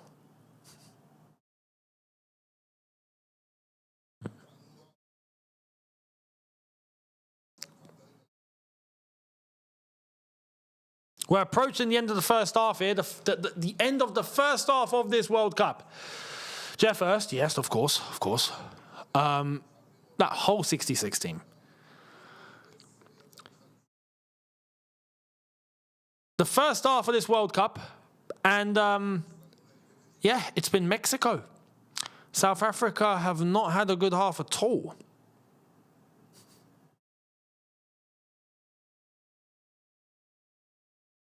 They think it's all over. It is now. That's one of the most iconic commentating lines ever. Because in the way that he said it, if you go and watch that clip, you know, it was literally on the brink, right? He could not have timed it any better. They think it's all over. It is now. Like, they think it's all over. Oh, wait, it is? Oh, it is now. And then done. You know?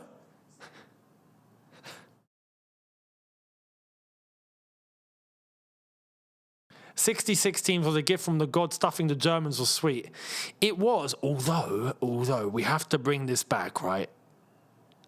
It wasn't a goal, was it? It didn't go over the line. That was a big controversial point. And if VAR had existed back then, or goal line technology had existed back then, it wouldn't have counted. Do you know what I mean? But then, look, we had the same thing happen with England in 2010 with Lampard, where it did go in by a mile and a half, and it got disallowed. It wasn't counted. That was a robbery, and England should have won that day. Sun's out in Mexico. Some good sun, it looks like. Bloody hell. Look at Mexico play. Look at them. Look at them. The technical ballers here. Look at the passing going on here. Good block out for a throw. It's nice weather in Mexico. I wonder, what's the time, local time over there now? Is it like 2 p.m. or something?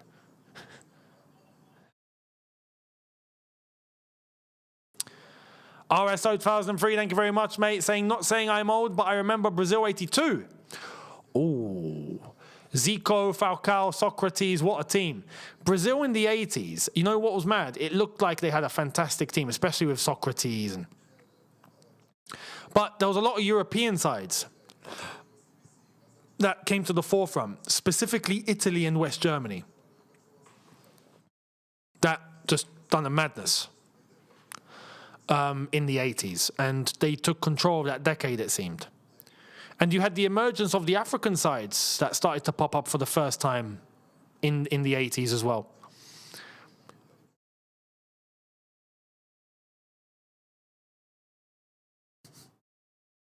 Nice. Mexico technically on the ball are so good.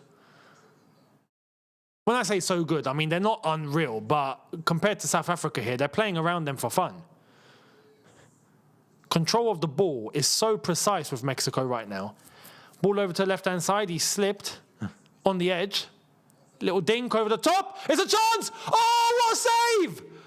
Oh, Raul Jimenez could have easily just... I think he missed the ball. I think he missed the ball. Or did he clip that with his head? He would have been offside. He missed it. Well, it's a good thing he didn't touch it, to be honest. Keeper still had to make a save. That goal would have counted. Raul Jimenez didn't touch it. Touch, Mexico retrieved the ball. You see, that's where South Africa are weak. South Africa cannot even hold the ball. Mexico on the charge. Shot! On the right. Ball in. Touch. Turn. Oh, he's in the post! Oh my goodness!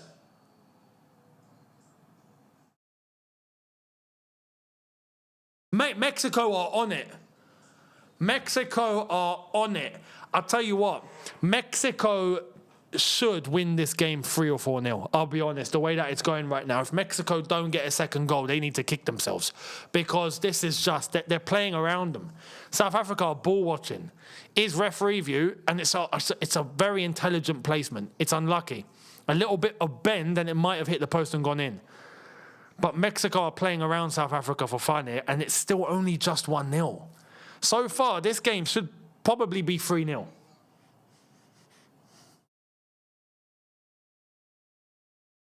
Mexico need to put these away. If not, they might regret it.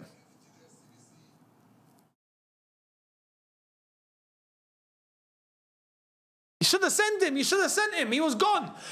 A little 1-2. Who was that? Who was that? South African player, literally in the sort of 10 position, receives the ball. His teammate's now running. He's found space. Feed it back. He would have been in. No vision. Here, they're moving again. Striker's trying to make a run. Turn. In. Onto the right-hand side. All right, here comes South Africa. There's only one guy in the box. Why are you crossing it? Is it a free kick? Corner ball. South Africa are not using their heads, and then they don't have a system that's working here, if I'm honest, at all.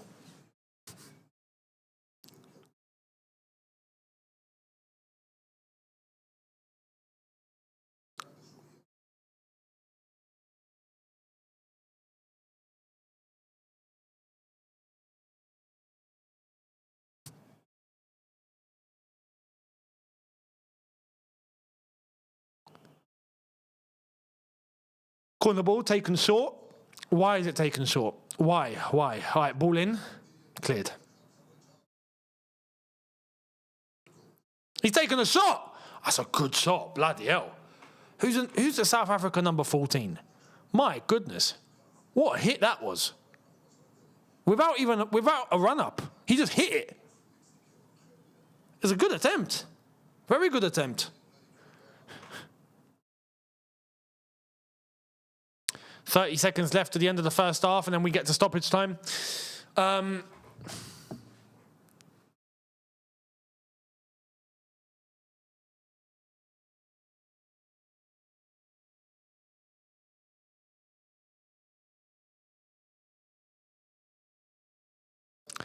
Tim Stab, thank you very much. Oh, Mourinho's been announced.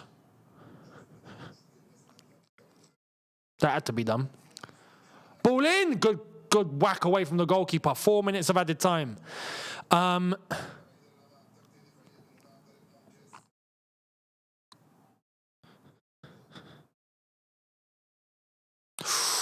It's exactly as I said earlier on. Enzo Fernandez and Mateus Fernandez are the two midfielders under consideration at Real Madrid, says The Athletic. Well. I'm not surprised. Best teams in the tournament that didn't win the World Cup. Thank you, Tim. That's a tough one. You could say that Brazil 80s team. You could say Netherlands 2010.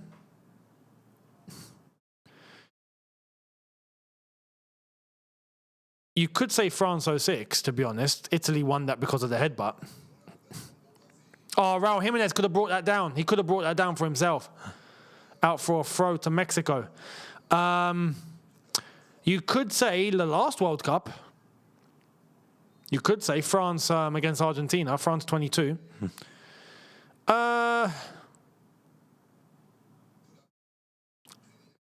England 2018. England every year. Yeah, England every year. Honestly. Unbelievable. But yeah, apart from that, it's hard to say. Belgium 2018 is a decent shout, but Belgium 2018, look, Belgium 2018 is like England 2006. A golden generation with players on paper that look unbelievable but couldn't get the job done together. You know, with England, that was the problem. Everyone was, you know, with their club biases and not playing for each other, that it held the team back. South Africa trying to end the half with an opportunity here. Is that a goal kick? Goal kick. Goal kick. 2 minutes left of added time.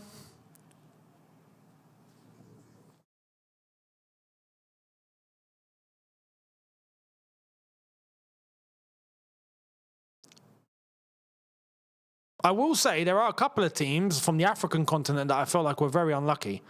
Morocco in the last one, semi-final against France, they gave them a very, very good run. And Ghana in 2010 with the handball penalty, like Ghana should have made that semi-final. And if they'd made that semi-final, they would have been the first African team to make a semi-final, and then who knows what would have happened. So I have to say that team as well, because they were unbelievable that year. And they got robbed. Luis Suarez fully robbed them. Oh, it's poor from South Africa. Here come Mexico on the break again. Jimenez over to the left-hand side.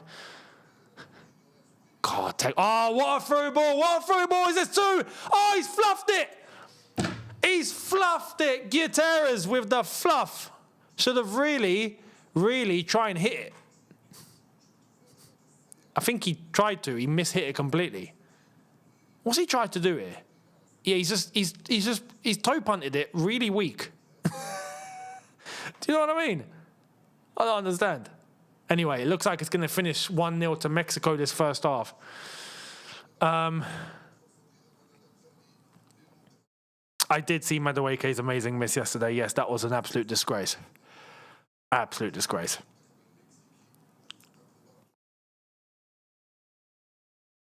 I'm sure it'll be the dark horse at this tournament. I'm just going to tell you now, between us, it looks like we could. This manager we got, Petkovic, is cooking. Cooking like a Michelin star chef. Half time.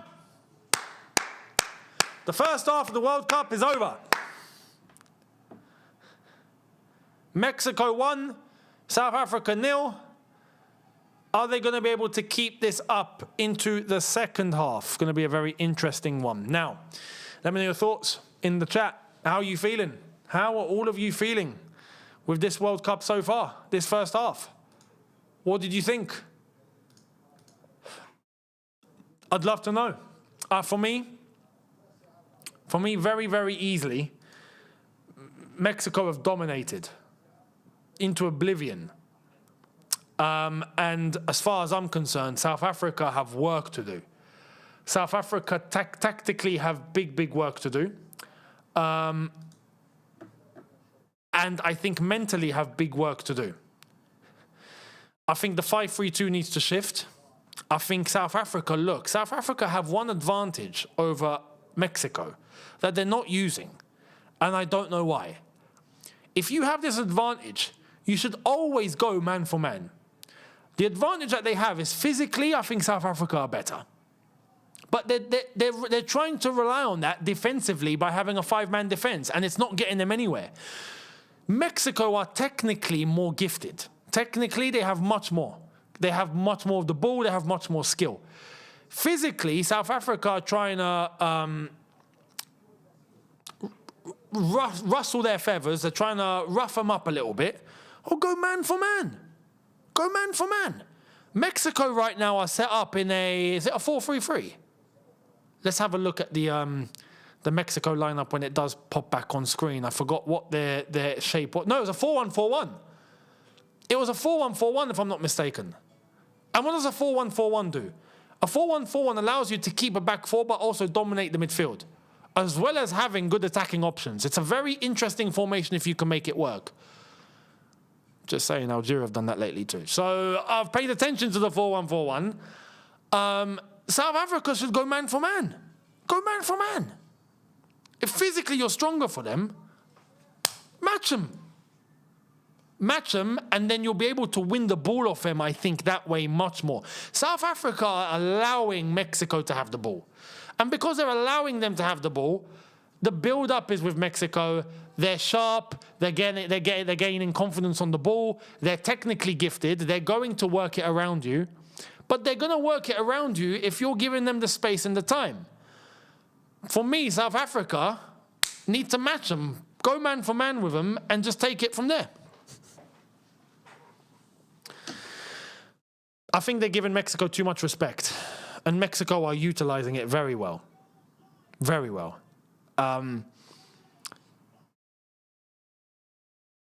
back five, especially now, look, here's a scenario. If you have something to defend, you have something to protect, cool, go to a back five. You ain't, you're losing 1-0. Why have you still got 5 defenders on the pitch? You know what I mean? This is a World Cup. Each game matters. Mexico are the hosts. You can set an impression and an example to the others in the group if you can get a job done against the hosts. One of the hosts. In their own backyard. So it's important. But, guys, let me know. Let me know how are all of you feeling. I think Mexico have been fantastic. Overall, I think their midfield. I think Raul Jimenez has put in a shift and a half. I think... what was his name? Philandro. Let's pluck it out.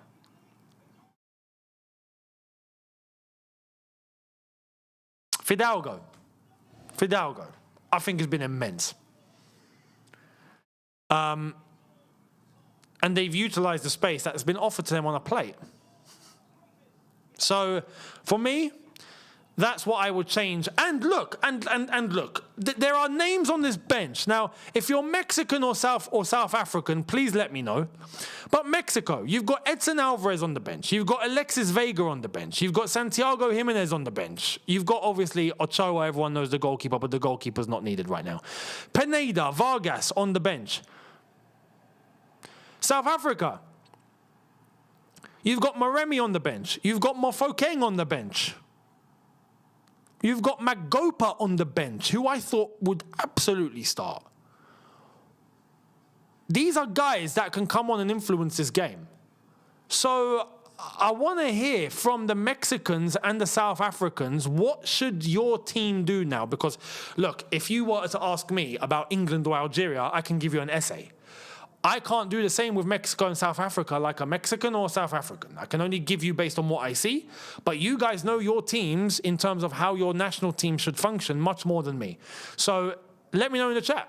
Put it into the chat. How is your team doing in your eyes? And what do you need to do for the rest of the game? If you're Mexican, what do Mexico need to do for the rest of the game? If you're South African, how do you get back into this game? Let me know.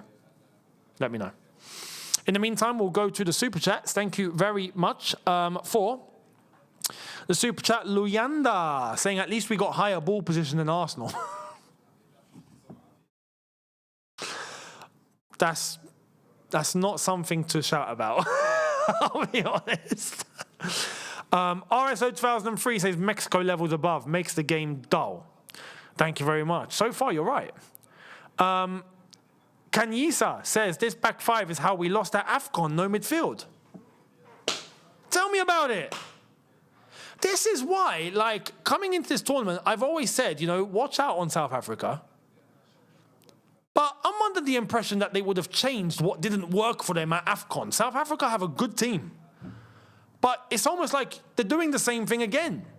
So I'm curious. Let me know. Let me know in the chat. How are your teams doing in terms of you guys and how you guys should be? Mate, if South Africa don't keep the back five, Mexico split them open easily. Vamos. I disagree. I think the midfield and the space that Mexico are getting in today is inviting the pressure on. I think if South Africa go man for man and keep tight on every single man, physically South Africa are better than them. And that will restrict Mexico. Obviously, South Africa cannot make any mistakes because technically Mexico are gifted. However, the way to stop them is if you're in their face and you're not giving them space, technicality goes out the window. But South Africa are giving them space and are allowing them to outnumber them in midfield because they got a five-man defense. And that's where Mexico are getting all the space from. So for me, that's what South Africa need to do. It's not a case of, just remove a defender, now all of a sudden they're exposed. No, there's still 4 defenders there, but there's an extra midfielder that's going to allow South Africa to apply a little bit more pressure and be in their faces a little bit more. That's how I think it should go down. Mexico's doing good, but they slowed down after we scored. We should have been 3 goals up. I agree.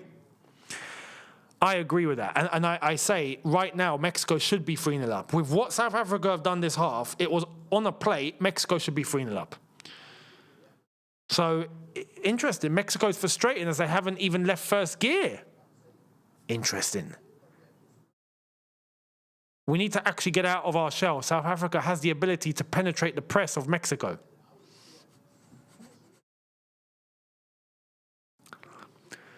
I'm South African, and Mofokeng and Maremi need to come on. Foster has been poor, needs to come off. The formation needs to change as well. I couldn't agree more. And I'm not South African. I could not agree more.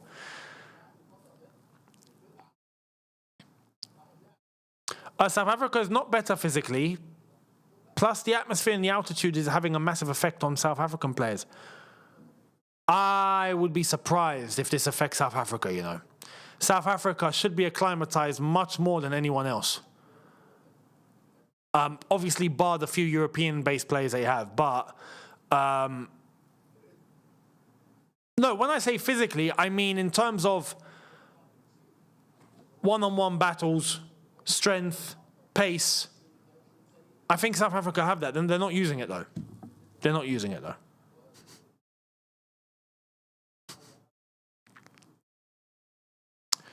We need to play possession-based football and stop forcing the long ball, rushing it. The midfield needs to keep the ball shorter, releasing the wide players.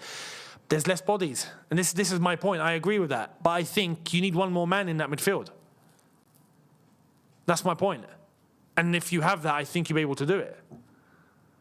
But I'm curious as to whether Mexico are going to up it. Can Mexico get better? Or have Mexico shown what they can do? That's also an interesting dynamic. African teams are always this timid in the world stage, always rushing in situations that requires calmness. Facts. We don't play smart football. Hopefully other African teams fix this in their game. You have preached to the choir. Honestly. Complete 100,000,000% facts. Why is that the case? It happens every time. You know? It's crazy. It's crazy. It's true. We lose heads very easily. And no, I do think that there's other African teams that are going to be able to have better displays. I do think it's going to come from the other North Africans. Specifically Morocco, Algeria, Egypt. Plus Senegal, of course. I worry about Ivory Coast on this issue. Cap Verde are going to be interesting because they've got nothing to lose. Cap Verde are going to come to have a good time, and they're actually, I think, going to do well. Who else?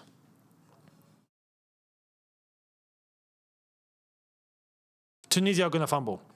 Do you see what South Africa are doing right now? Tunisia are going to do worse. Unfortunately, that's how they always do it. And it gets on my nerves because Tunisia have a good team. But how South Africa right now look very restricted, Tunisia are double that. And I don't know why. So that was part of my prediction coming into this. So we'll see what happens. We'll see what happens. The second half's going to be interesting. Ghana are a weird one. Ghana are a team that's a little bit in a hybrid at the moment. Ghana are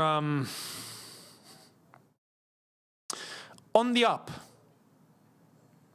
But I feel like they might have similar issues mentally, although they've got good technical players.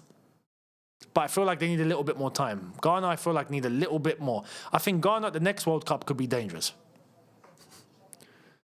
So we'll see. The formation is negative. It's keeping our midfield light and our attack even lighter. I completely agree. The South African coach is respecting the ball. Oh, no. South Africa simply don't have the quality to beat Mexico in transition. Respectfully, this game is decided. Interesting. I think South Africa are not giving themselves even a chance. That's my point.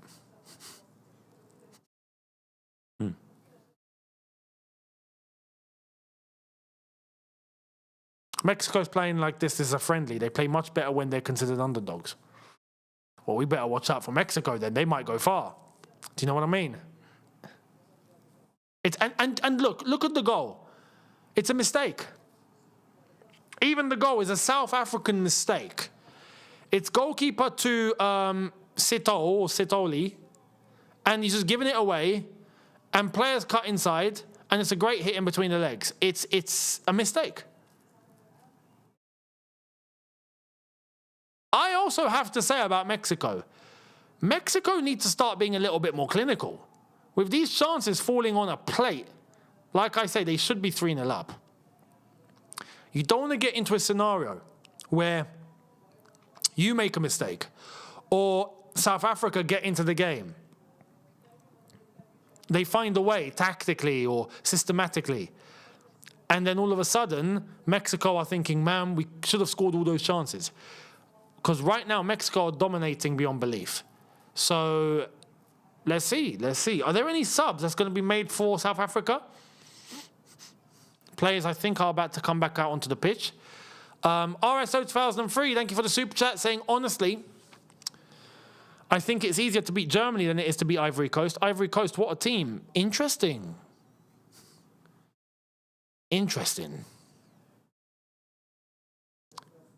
Ivory Coast are a new side. A new generation, a new side. They've got tons of quality. They won the AFCON not long ago. But on the world stage, it's a new team. God knows. I told you that would happen to the guy. And yeah, X is the worst place for that. But I told you, the name doesn't help him. The mistake definitely didn't.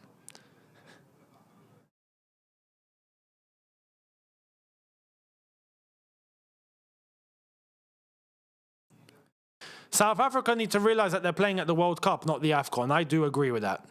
I do agree. I think that South Africa needs to have the mindset of we've not technically... Look, you need to go into this game technically thinking we've got nothing to lose. You're playing against one of the host nations who are technically gifted, who have 85,000 fans behind them. What have you got to lose here? Everyone thinks you're going to lose anyway. You might as well go out and just go for it. Because the other games, I expect South Africa to actually do something.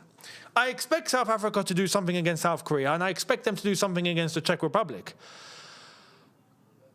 This game, though, is the hardest of the three, I think. So, well, you go all out. Go all out. And I think with a couple of adjustments from the subs bench, I think they may be able to do it. Fans are going to start booing the Mexican team if they don't start playing in a higher gear and don't stop slowing down the game. Interesting. We think Mexico are slow. Ooh. Curious to see how this game's going to end. I think if Mexico get a second goal, it's done. I will say that. If the second goal comes, it's finished. If South Africa score one, we got a game. We got a game.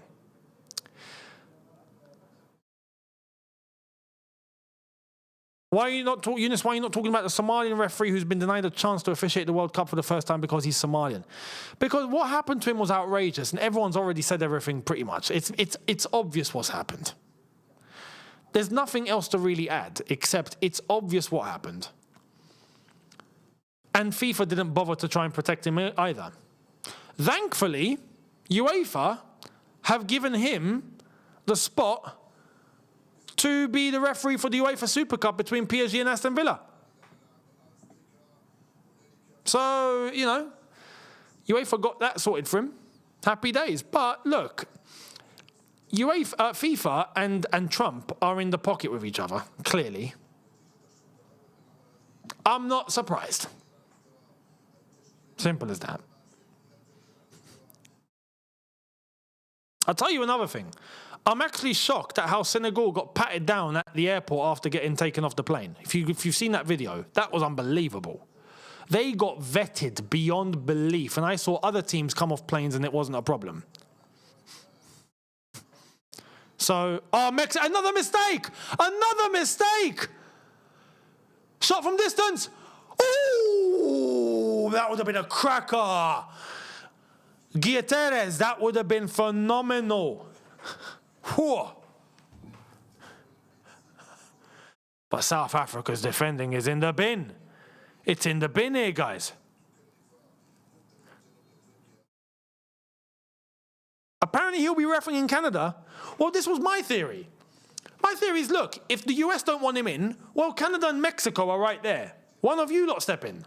But FIFA didn't do anything. Unless they did in the end. I don't know. If they did, then great. Because he's a top referee. He was brought in on a diplomatic passport. He was brought in as part of the FIFA delegation. I don't see why you deny him. But then again, Trump. So that's that. Christian Manuel, thank you very much, saying South Africa need a tactical change to win. Well, we're going to try and pay attention to their shape here. And it does look like they've diverted away from a back five. There has been a change in shape, it looks like. It looks like they've spread themselves a little wider too. The formation itself, I'm trying to pinpoint here. The camera is focusing on a couple of players.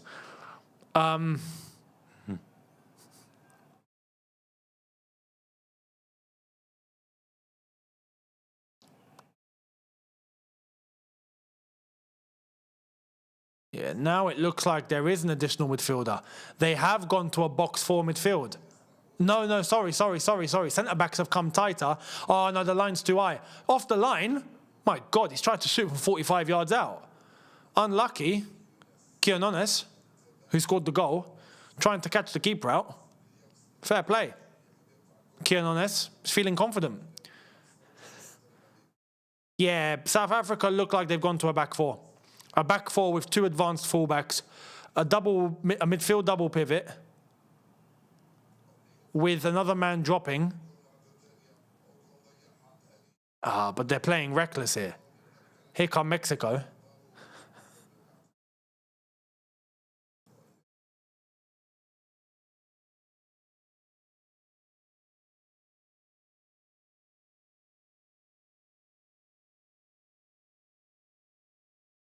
South Africa, whenever they pass out of the back, they make me nervous. Okay, turn. You got a man in midfield. He's giving it away. Where is the awareness? Okay, there it is. He's won it back. That's nice. Here comes South Africa. Unlucky. That through ball would have been mad. If that made its way through, that would have been a crazy through ball. Mexico have won back possession.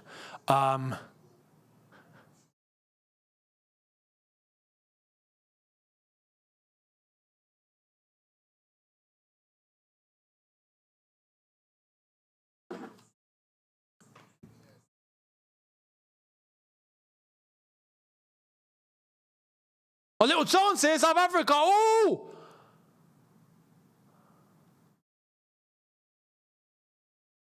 Is that a penalty?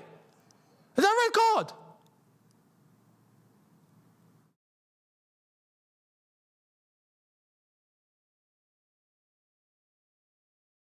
The foul was made outside the box. The foul was out the box. I think the foul was out the box. Jeffrey, thank you for the super chat. Remember the craziness of the Jabulani ball? Oh, that ball was ridiculous. That ball was ridiculous. It was going like this every single shot. I didn't want to flip in.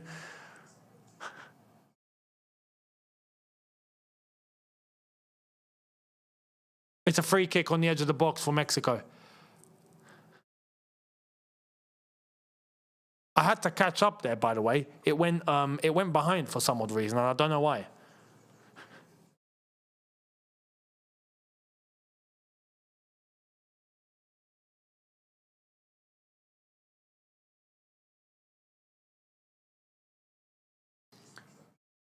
I do want to go back to that replay because was he the last man? If he was the last man, that should have been a red. Jimenez to take the free kick. This is very tight, though. It's on the edge of the box. Very, very tight. Shot. Good block. Oh, chance. Ah, bloody hell. He shot that back to Mexico City. Are they in Mexico City? They are. No, they're in Mexico City. They shot that to Guadalajara. Do you know what I mean? I do want to take a look at that, that chance and see if was he the last man. Bloody hell. He took that to the chest like a boss. Fair play. Oh, it is red card. He did send him off. I told you, I had to fast forward. My whole thing went behind by like a minute and I had to fast forward. South Africa down to 10 men. Apologies, I've missed that. Apologies, I've missed that fully. Here's Jimenez. Yeah, no, South Africa are toast. South Africa are toast. South Africa are finished. You have to come back from 1-0 down with 10 men against Mexico in Mexico. Even Canelo is here. Even Canelo. So if last resorts and they got to bring down Canelo from the stands, they'll bring him down from the stands. Do you know what I mean? So, yeah, he was the last man then. Sent off. South Africa, you're finished. You're finished, guys. You're finished. I'm sorry. I'm sorry. My prediction is changing now to 3-0 Mexico. Ball in.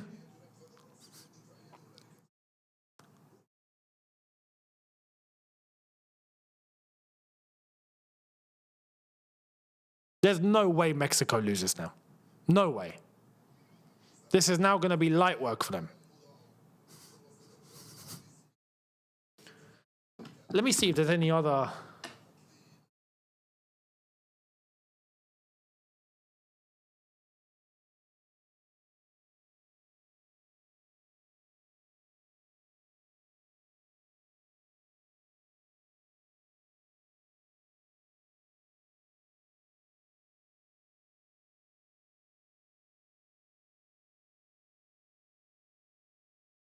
There we are. Do you think the game's done as well? What's your predictions now, people? Let me know in the chat. If you have to come with a prediction now, what is it? Because I reckon it's going to finish 3-0 Mexico.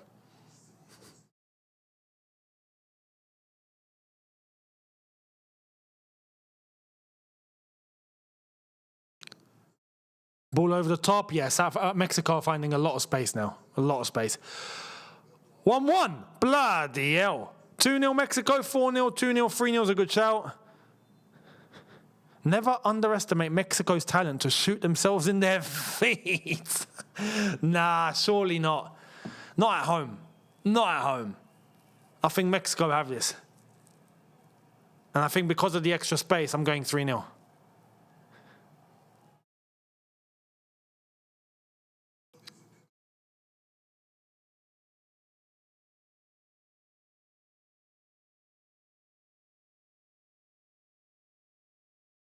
South Africa are trying here, but again, it's too little too late, man. Do you know what I mean? this is the initiative you lot should have had immediately after conceding the goal in the first half. Imagine South Africa make a comeback with 10 men. Imagine they win 2-1. That would be crazy. There'll be riots in Mexico, that's for sure. No way. It's a shot from distance. South Africa all of a sudden have woken up to play some football today. Whilst they've gone down to 10.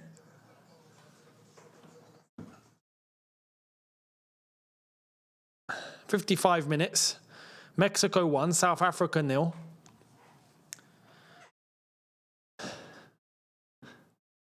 Is that the first shot on target for South Africa? I think it's the second.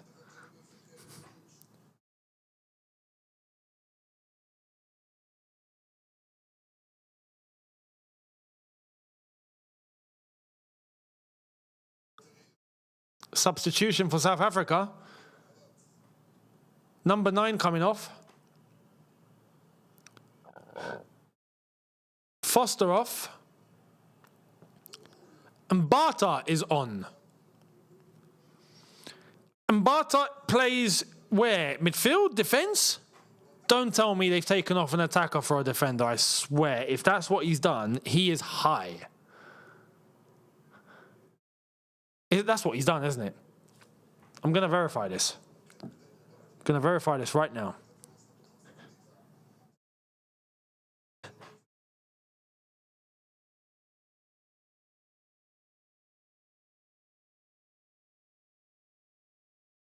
Bata is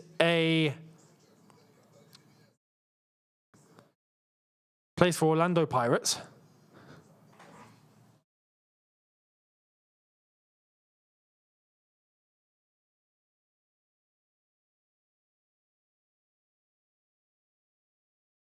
Midfielder.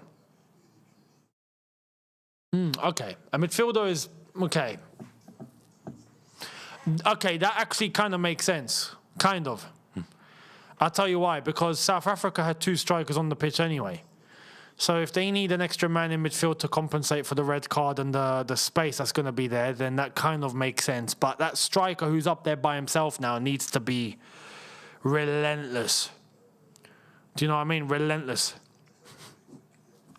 Free kick to Mexico. Dangerous position on the edge of the box. Going to be a ball into the box.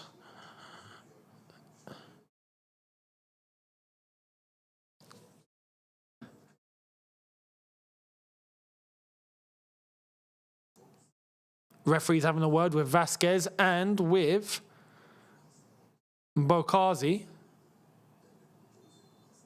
Ball in. Header. Flick. Back post. Corner ball. No. Yes. No. No. Still on. Still on. Up the pitch. And that's out for a Mexico throw.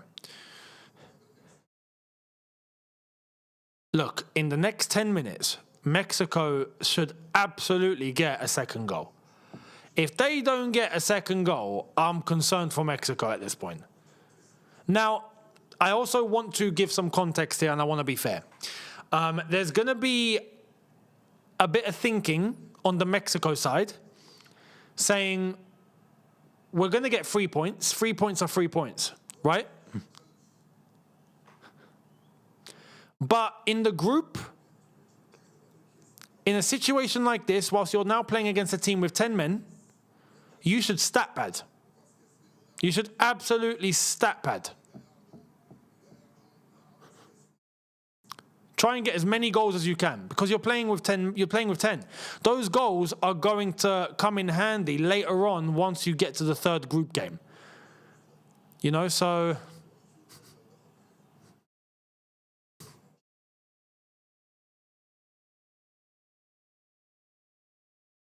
ball in! Ah, it's too far. Yeah, they're going to start dinking it into the box, finding runners to see who can get on the end of it. Going to be interesting. Younes told us not to sleep on South Africa. Yeah, I did. I got to say, they've let me down here. Because I've seen South Africa and I know what they can do. They've not done it today at all. And I think, like I said, tactically, they've been a mess. Mentally, I think there's a bit of respect, a bit scared, you know? It's all a little bit weird.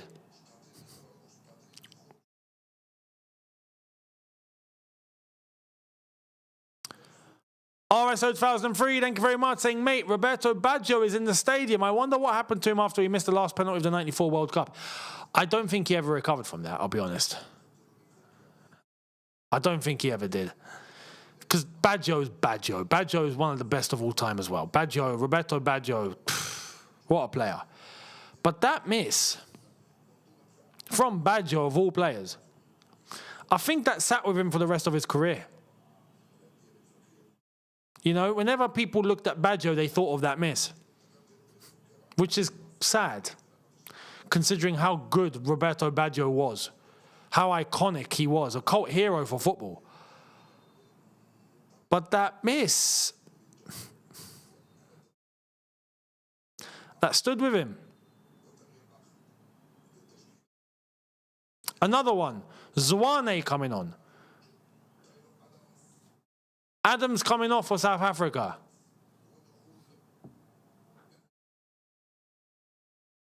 Let's see if this works.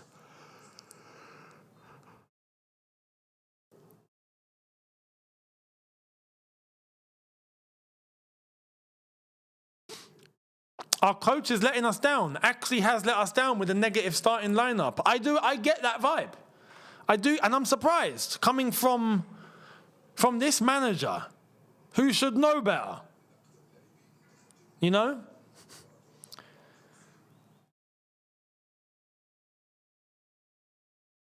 What do I think of Noni's miss last night? I thought it was unforgivable.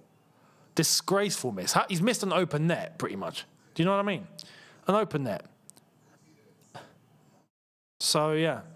I love Baggio. What a player. One of the best of my youth. He was. The mid-90s, right? The mid-90s was a pretty quiet time in football when you think about it. But Baggio was the guy. Baggio was that guy.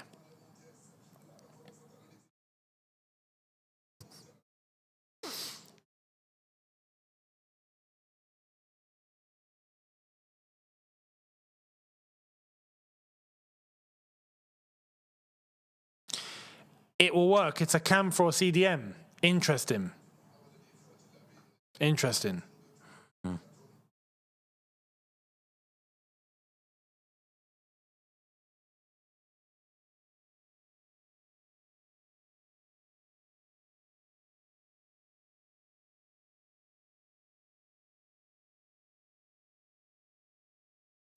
We're approaching 63 minutes.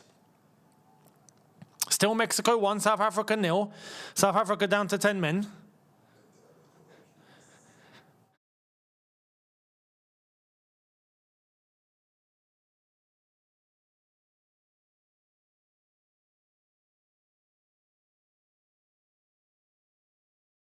Romario in the mid-90s as well. Yes.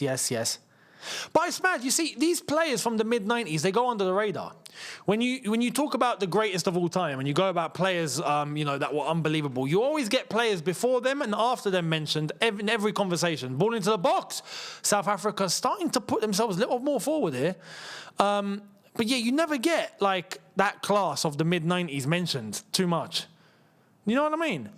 You've mentioned some good names there. Baggio, Romario, yeah, Ruud Gullit, Van Basten, of course.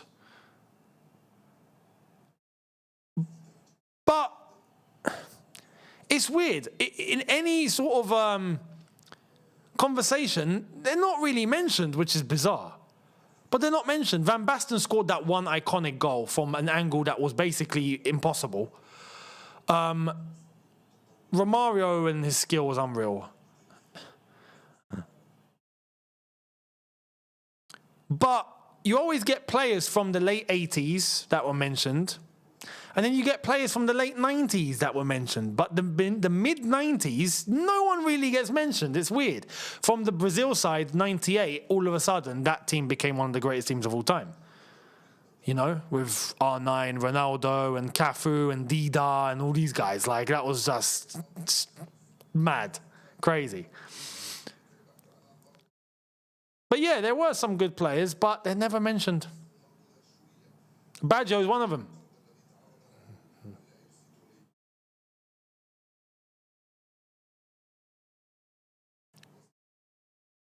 Mexico needs South Africa have given it away. Here come Mexico. I've just said Mexico need to, where they might.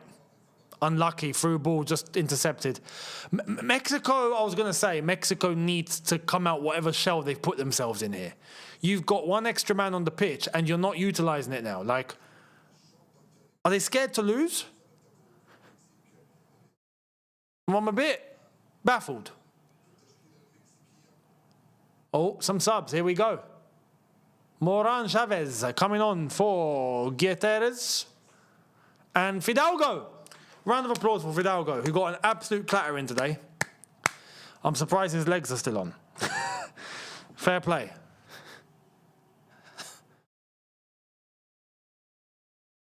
I do like the World Cup graphics, by the way. I do. Now South Africa want to press. Unbelievable. With 10 men. Here come Mexico. Find 1-2, 1-2, 1-2. Nah, unlucky. Good interception for South Africa here. Little 1-2. And they've given it away. Mexico on the attack now. And no, I was going to say they've given it away. They haven't.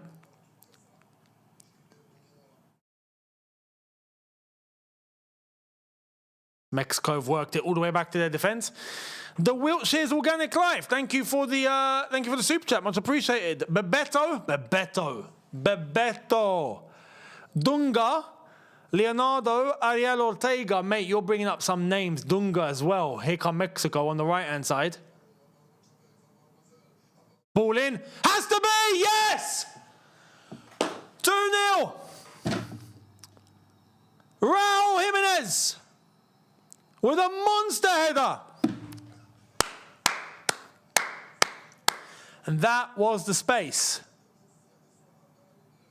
Tucks himself away from the defence, finds a space to run into. He's by himself, ball in, back post, boom.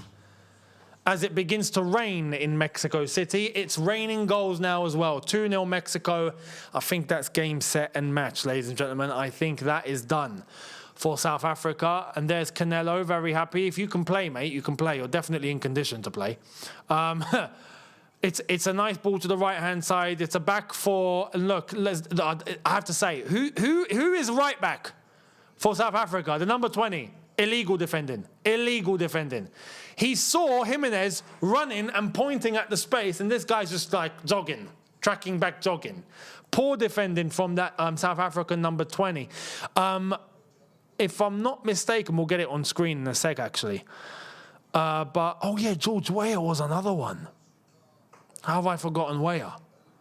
Mexico are still celebrating. Bloody hell. Mudau. Poor.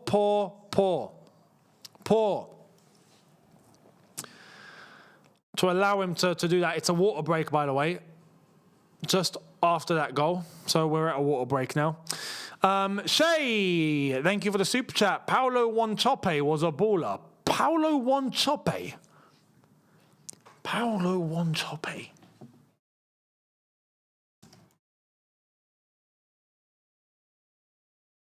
Who did he play for? West Ham. Yes. West Ham. Mental. The Wiltshire's Organic Life as well. Hassan Sash. Oh my God, Hassan Sash. You are football heritage. Claudio Canigia and Batigol. Mate, Stoikov was an unreal player as well. Hassan Sash, flipping hell. You're going there. He was quality. I like Hassan Sash.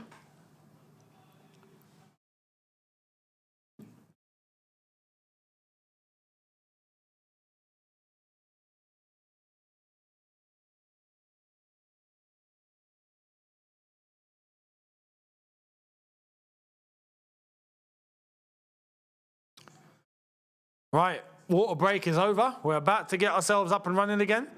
RSO 2003, Juan Roman Riquelme. Riquelme was class. Riquelme was class. Hadji.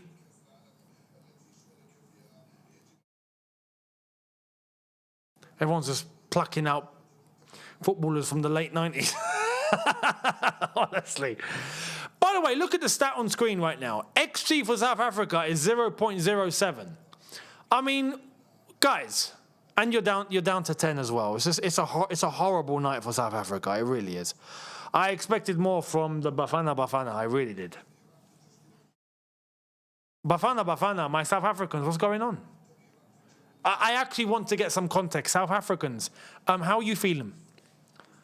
I actually mean it. I'm curious. How are you feeling watching this now? 20 minutes to go. It's 2-0, down to 10 men. What's your analysis on your team, your emotions? I'd love to know. I'm going to come to the Mexicans in a sec, actually. But South Africans, let me know in the chat. What's going on? What's going on? I'd love to know. Batistuta was a baller, by the way. It's a disgrace, unforgivable. Man. Disappointed in Hugo for that lineup. I completely agree with you. I completely agree with you for that. I'm not South African and I'm disappointed in him. I expect more from him.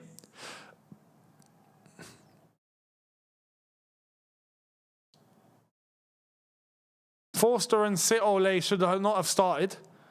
Us South Africans all expected it. No way. South Africa in the house, we knew it was going to happen this way. Wow, you lot had low expectations. That's how you know, man. That's how you know. I've been there. I've worn that team shirt. I know what it's like. I've seen tournaments and I've looked at Algeria and gone, yeah, we're screwed. I've done that before. If you lot had an expectation, offside Mexico. If you had an expectation, then that's not a good sign. These tactics from Bruce are killing us.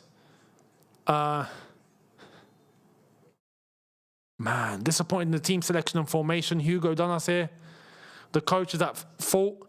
I know where this defeat comes from. He played chess with the nation's hearts. Most of Bafana fans are not happy coming to this World Cup. Oh, boy. It's not looking good. I knew this was going to be bad as soon as I saw 5 in defense. Man. The back five's not what you normally do then, no? Tell me, do you normally play a back five or do you just never do it? I'd love to know. Here come Mexico again. Uh-oh. That's a whack in the face, isn't it? Or was that shoulder to shoulder? And that might have been shoulder to shoulder, actually. But nah, yeah, he's not holding his face. That's shoulder to shoulder. Shoulder to shoulder. Play on.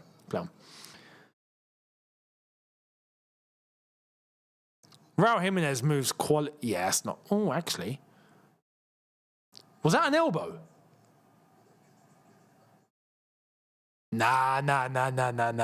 Shoulder to shoulder. Easy shoulder to shoulder. Play on.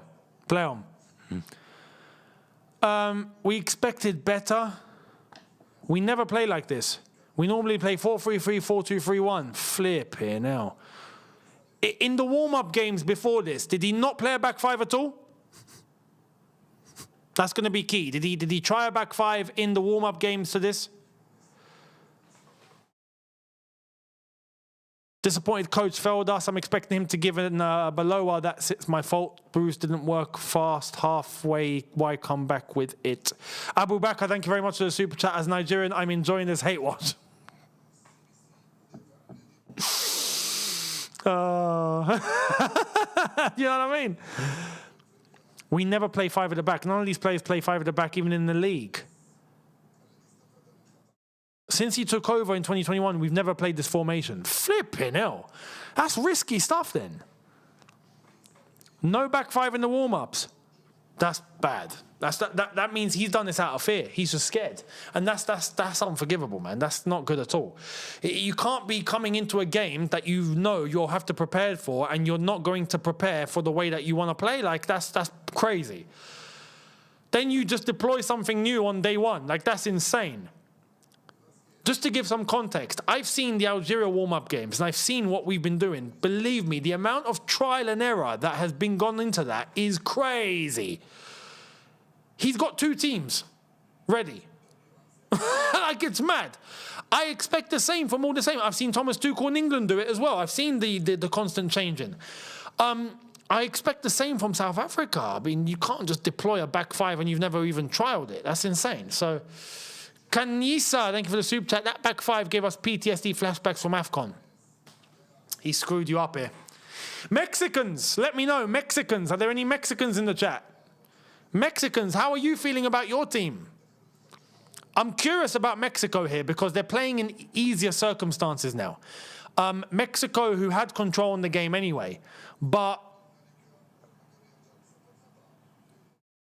I feel like now with 10 men, Mexico feel like they can come off the gas a little bit, but they are 2-0 up. They got that second goal. I did say they needed that second goal. They got it. Do Mexico feel like they should go out and get more? Are you happy? Are you calming down? Like, what's the vibe with Mexico right now? Any Mexicans in the chat, please let us know. How are you feeling about your team as well? I'd love to know.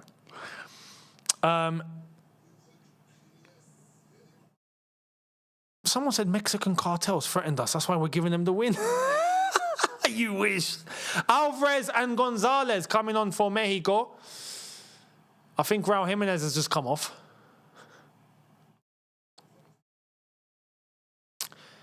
He's liked a lot by his countrymen.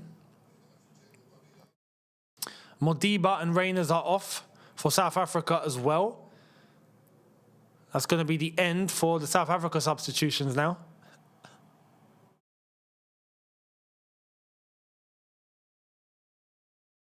Apolis and Magopa are now on. Someone that should have started, maybe.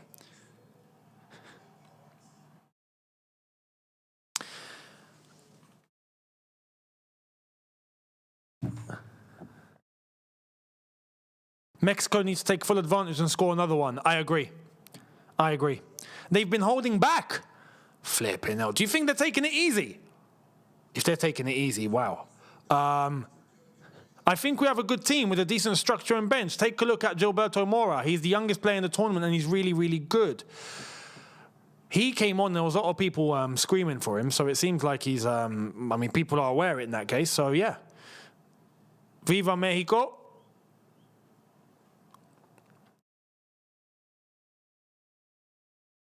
I also think these few subs will give us a boost to search for the third.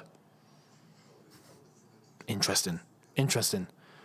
They are not taking it easy. Come on, says Fred. Oh, I mean, it's hard to read because the circumstances are in Mexico's favor. This is why I'm asking, because I'm curious as to, can Mexico do more than this, or is what they've done today basically them having a good game? Do you know what I mean? Like, have they reached capacity and the circumstances have also worked in their favor, or are they holding back? That's what I wanted to try and find out. I think now in the back of their heads, they're thinking we can relax a little bit. But I expect them to try and go and get a third goal. Get a third goal, even try and get a fourth. They're not going to do that at the detriment or at the expense of any risk. But I feel like they should give it a go because they have an opportunity to try and stat pad here. You're playing against 10 men. You might as well try and get as many goals as you can. You know what I mean?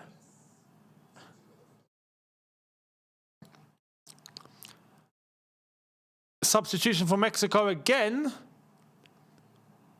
Quinones is off. He's had a great game, great season. Vega is on. It's a good sub. Yeah, Mexico have a stacked bench. Mexico have a stacked bench, and they've brought on some really good options now with some fresh legs that I feel like are going to get a third goal. I did say at halftime, not at halftime, after the red card, I said I reckon 3-0 is the score. And I stick to it. I think they're going to get a third.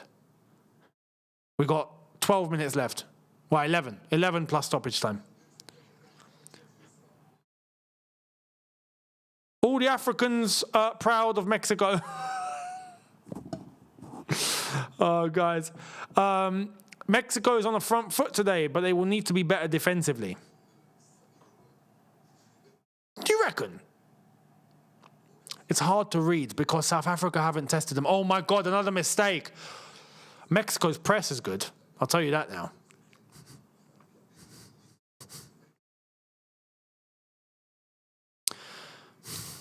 You know, earlier when we were talking about shooting yourselves in the feet? Yeah, I think South Africa did that today.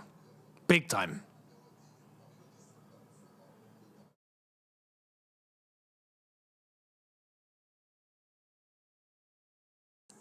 Kevin, thank you for the super chat. Much of Africa is enjoying to seeing South Africa losing due to their ex can't say the word out loud. I know what you mean. Xenophobia. SA, South Africa, is easily the most hated country in Africa right now. I need to figure out what the hell's going on. I need to catch up with what I've not heard. I swear, I've not heard of anything going on that's been crazy over the last 30 days. I've not. So I'm going to do some homework after this. I'm going to see what's been going on. Alvarado's been hit and captured. Wow, he's been sent down onto the ground. The next game, by the way, the next watch-along that I will be doing is tomorrow. Oh, there was a little hit on the head there. The next game I'm going to be doing is USA versus Paraguay. And that's going to be a very interesting one because that's a 5 a.m. start for me. That's going to be painful. 5 a.m. My goodness. And then the day after, Brazil-Morocco, 2 a.m. for me. And then Australia-Turkey, 8 a.m. for me.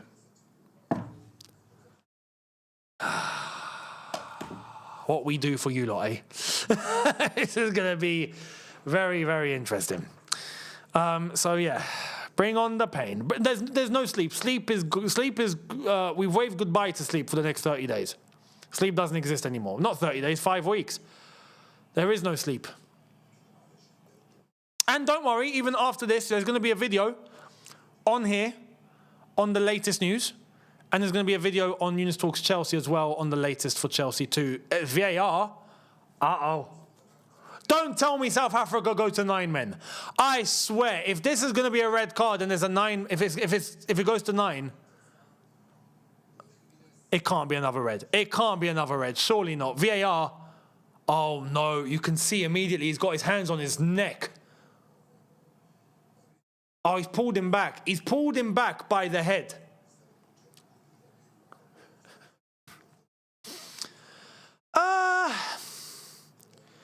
I gotta be honest. Oh, but has he hit him? Yeah, it looks like he's hit him.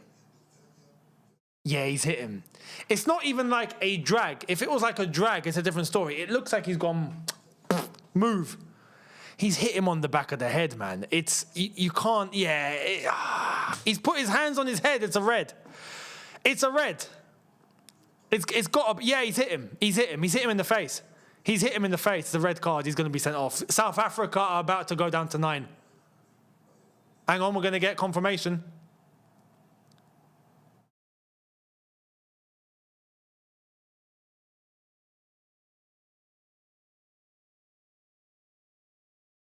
After review.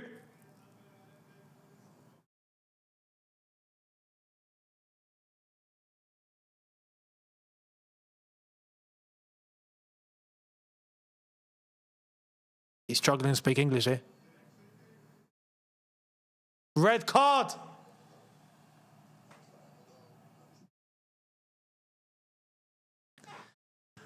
Oh boy. It's another red card for South Africa. This is embarrassing now.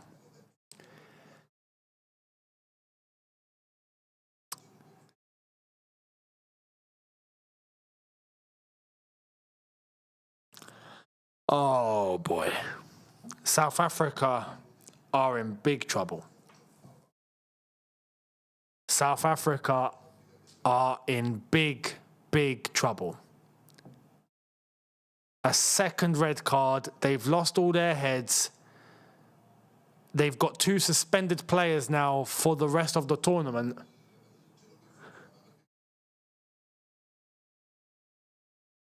Mexico have to get a third goal. You've got 2 players of space now. Do you know what I mean? Has to be. The Wiltshire Organic Life saying, Younes, you remember Hakan Şuka and Blanco? Hakan Şuka was fantastic. Fantastic Turkey striker. Yes. Amazing. Absolutely. No, I'm going to take back what I said. Everyone can sleep on South Africa now, lads. I'm sorry. They let me down here, man. I was not expecting this. So, yeah, you can sleep on South Africa now, I'm afraid. Sorry, guys.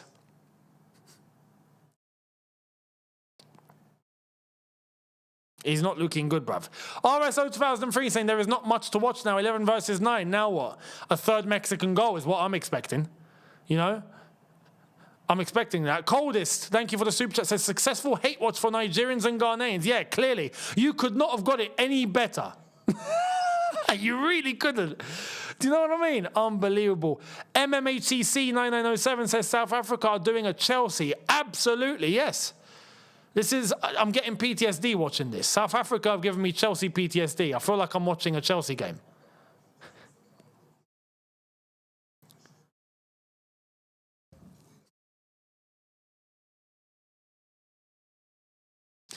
I don't want to write South Africa off completely, right? Because there are 2 other group games. And in those 2 group games, there are players that he didn't start today that I think should have started this game that will be starting the next game, surely. So there is opportunity for points. But there's no room for error. South Africa have put themselves in a situation now where you're not even allowed to make one more mistake. You're done. And you have to win both your games. And those aren't going to be easy. South Korea is not going to be a walk in the park, and Czech Republic's not going to be a walk in the park. They're beatable, but it's not going to be easy. So, see what happens.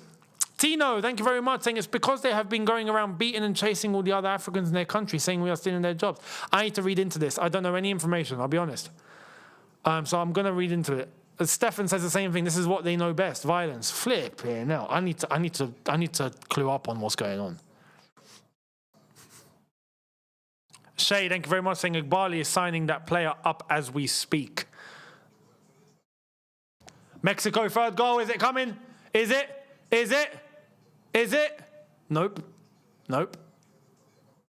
South Africa of 9. Oh, he's lost it. He's lost it. He's lost it. And they've won it back. Here come 9 men, and he's lost it. It's this 9 men South Africa don't know what they're doing. And it's another push. Don't tell me they're going to get another one sent off, please.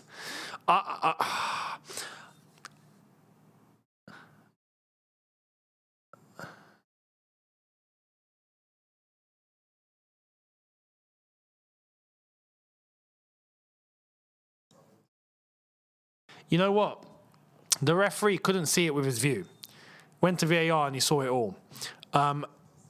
87 minutes. I would say there is room for South Africa to get a third red card, but I don't think that's going to happen because the game's going to end soon. So, Mexico, look, you need to get a third here, man. You're playing against 9 men. Surely you get a third. Just stick 2 extra men forward. You'll play around them for fun.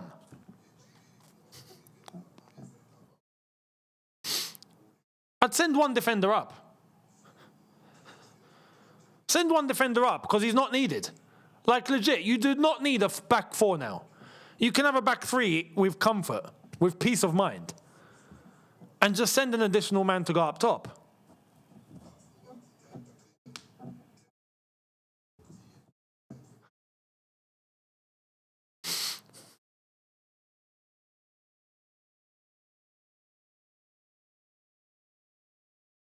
Free kick South Africa. Yep. MMACE, thank you very much, mate. England versus Algeria, who would you support? I've answered this earlier on. I'd want to draw 0-0. Honestly, at this rate. But I have high hopes for both countries. Respectfully. I have high hopes for England that they can go all the way. And I have high hopes for Algeria that they're going to shock a lot of people.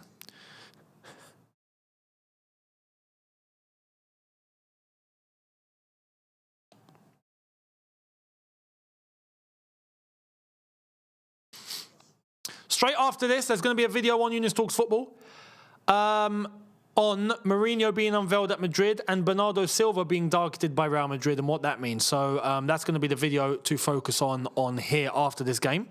There's going to be a Younes Talks Chelsea video as well with all the latest on Enzo Fernandez. And the next watch-along is going to be, like I've said, I've got to work out the flipping hours. But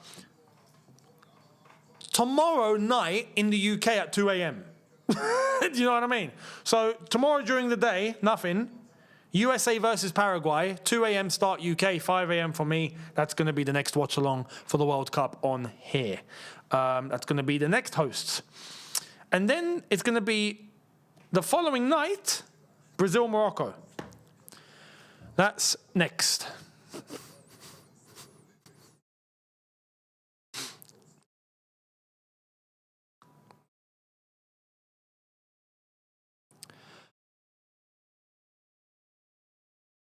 Oh, watching a penalty shootout between Algeria and England with Younes would be interesting. Would be the end of me.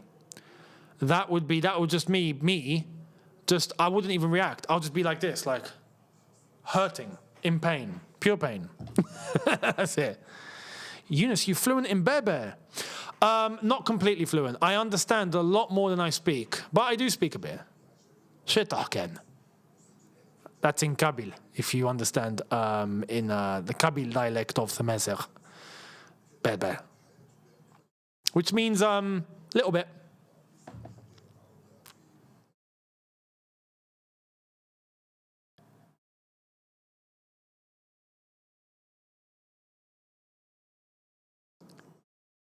The lap has South African roots. Maybe he does, you know. Is that a free kick, Mexico? No, referee waves play on. We've got 7 minutes of added time. We're already into the first minute. South Africa on the break. Imagine they score. Imagine. Oh, my God. Oh! Yo! What? Is that a red? He's gone to his back pocket here. No, he's gone to his front pocket. He's gone to his back pocket. It's a red! Mexico, they've gone down to 10. I knew it because that he looked like he was going past him, he was flying past him, and he got brought down, and it was a goal-scoring opportunity. This referee's dishing out red cards for fun. This is insane.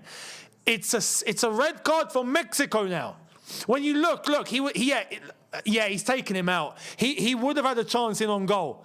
He would have had a chance in on goal easily, and he was going past the player.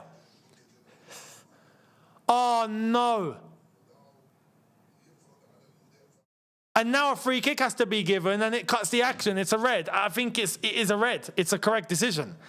But it's flipping out. So 2 red cards for South Africa, 1 for Mexico. All of a sudden, South Africa are back in this game. Well, they're not. They're 2-0 down. But they can score.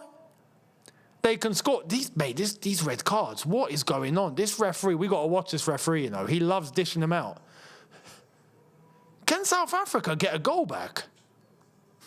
He's still not off the pitch.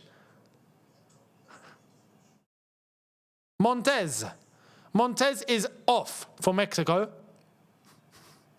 This is hilarious. This is mental.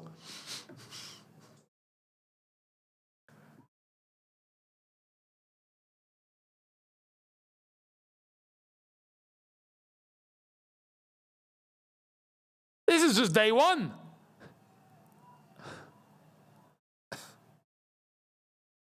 We're into 3 minutes of stoppage time here, although the last 2 have basically not been played. So we're probably going to get to 99 minutes.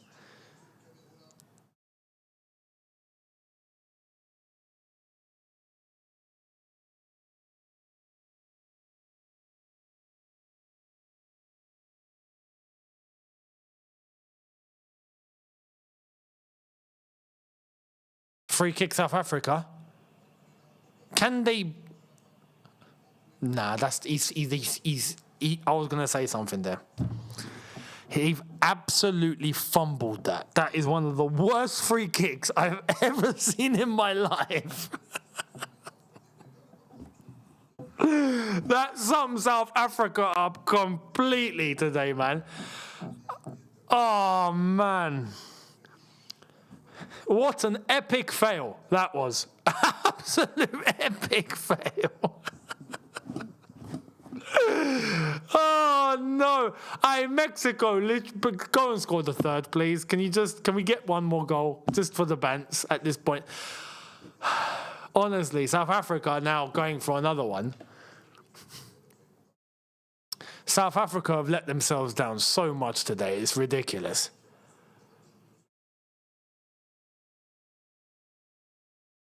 What kind of pass is that? Oh, my God, man. Ref, can we get one more red card, please? One more. Why not?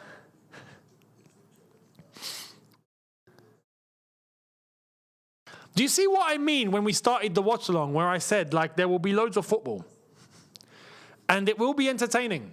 It'll be more entertaining than past World Cups, but for good and for bad reasons, well, this is one of them. You got good and bad stuck into one in this game. And how entertaining has it been? It's been very entertaining, but not for all the right reasons. You know, in terms of a football match, it's not been the best football, but we got goals, we got 3 red cards, we got a South Africa team that's lost the plot. Do you know what I mean? There we are. Entertainment, without question. Value for football? Yeah, Mexico are giving us some today. South Africa, not so much. RSO 2003, thank you very much, saying, how is that South Africa is in the World Cup and not Italy? That's because Italy, in the European things, in the European side of things, have let themselves down majestically. Majestically.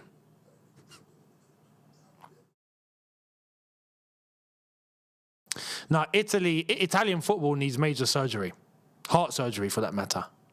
Big time. Ball over the top. Can he make that? Vega, he makes it. Vega, ball in. Cleared. Someone on the end of it? No one on the end of it. What's Mexico doing? You got 2 extra players, guys. Oh, man, another foul. Actually, no, you got 1 extra player now. You're down to 10, I forgot. If Iran play the States, we need this referee. 100%. I fully agree. If Iran play the US in the round of 32, which is possible if the US and Iran finish second in both of their groups, then we need this referee. And I guarantee we have no players left on the pitch. Knowing Trump, he'll probably airstrike it.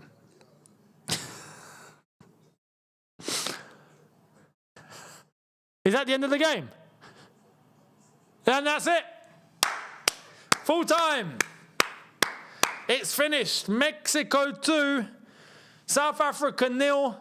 The first game of the 2026 FIFA World Cup is completed, and it's ended with a 2-0 win and 3 red cards. Beautiful. Entertainment for days. We love this game. There we are, guys. First and foremost, I want to say thank you all so much for all of your interaction. We will be here. Our next watch-along is the USA versus Paraguay. 2 a.m. UK time, 5 a.m. for me. Technically the 13th of June, so not tomorrow, but tomorrow night into the morning, that is when we're going to have USA Paraguay. So make sure you're here for that, and we'll see what happens. Thank you all so much, people. Did I? Oh, anyway. Thank you all so much. I will be here with a brand new video about Madrid, Bernardo Silva, and the whole lot on here immediately after this. And Younes Talks Chelsea, brand new video coming very shortly as well. So I will see all of you very, very shortly. Thank you all so much. Subscribe, notification bell on, and I'll catch you in a bit. Take care, people. See you soon.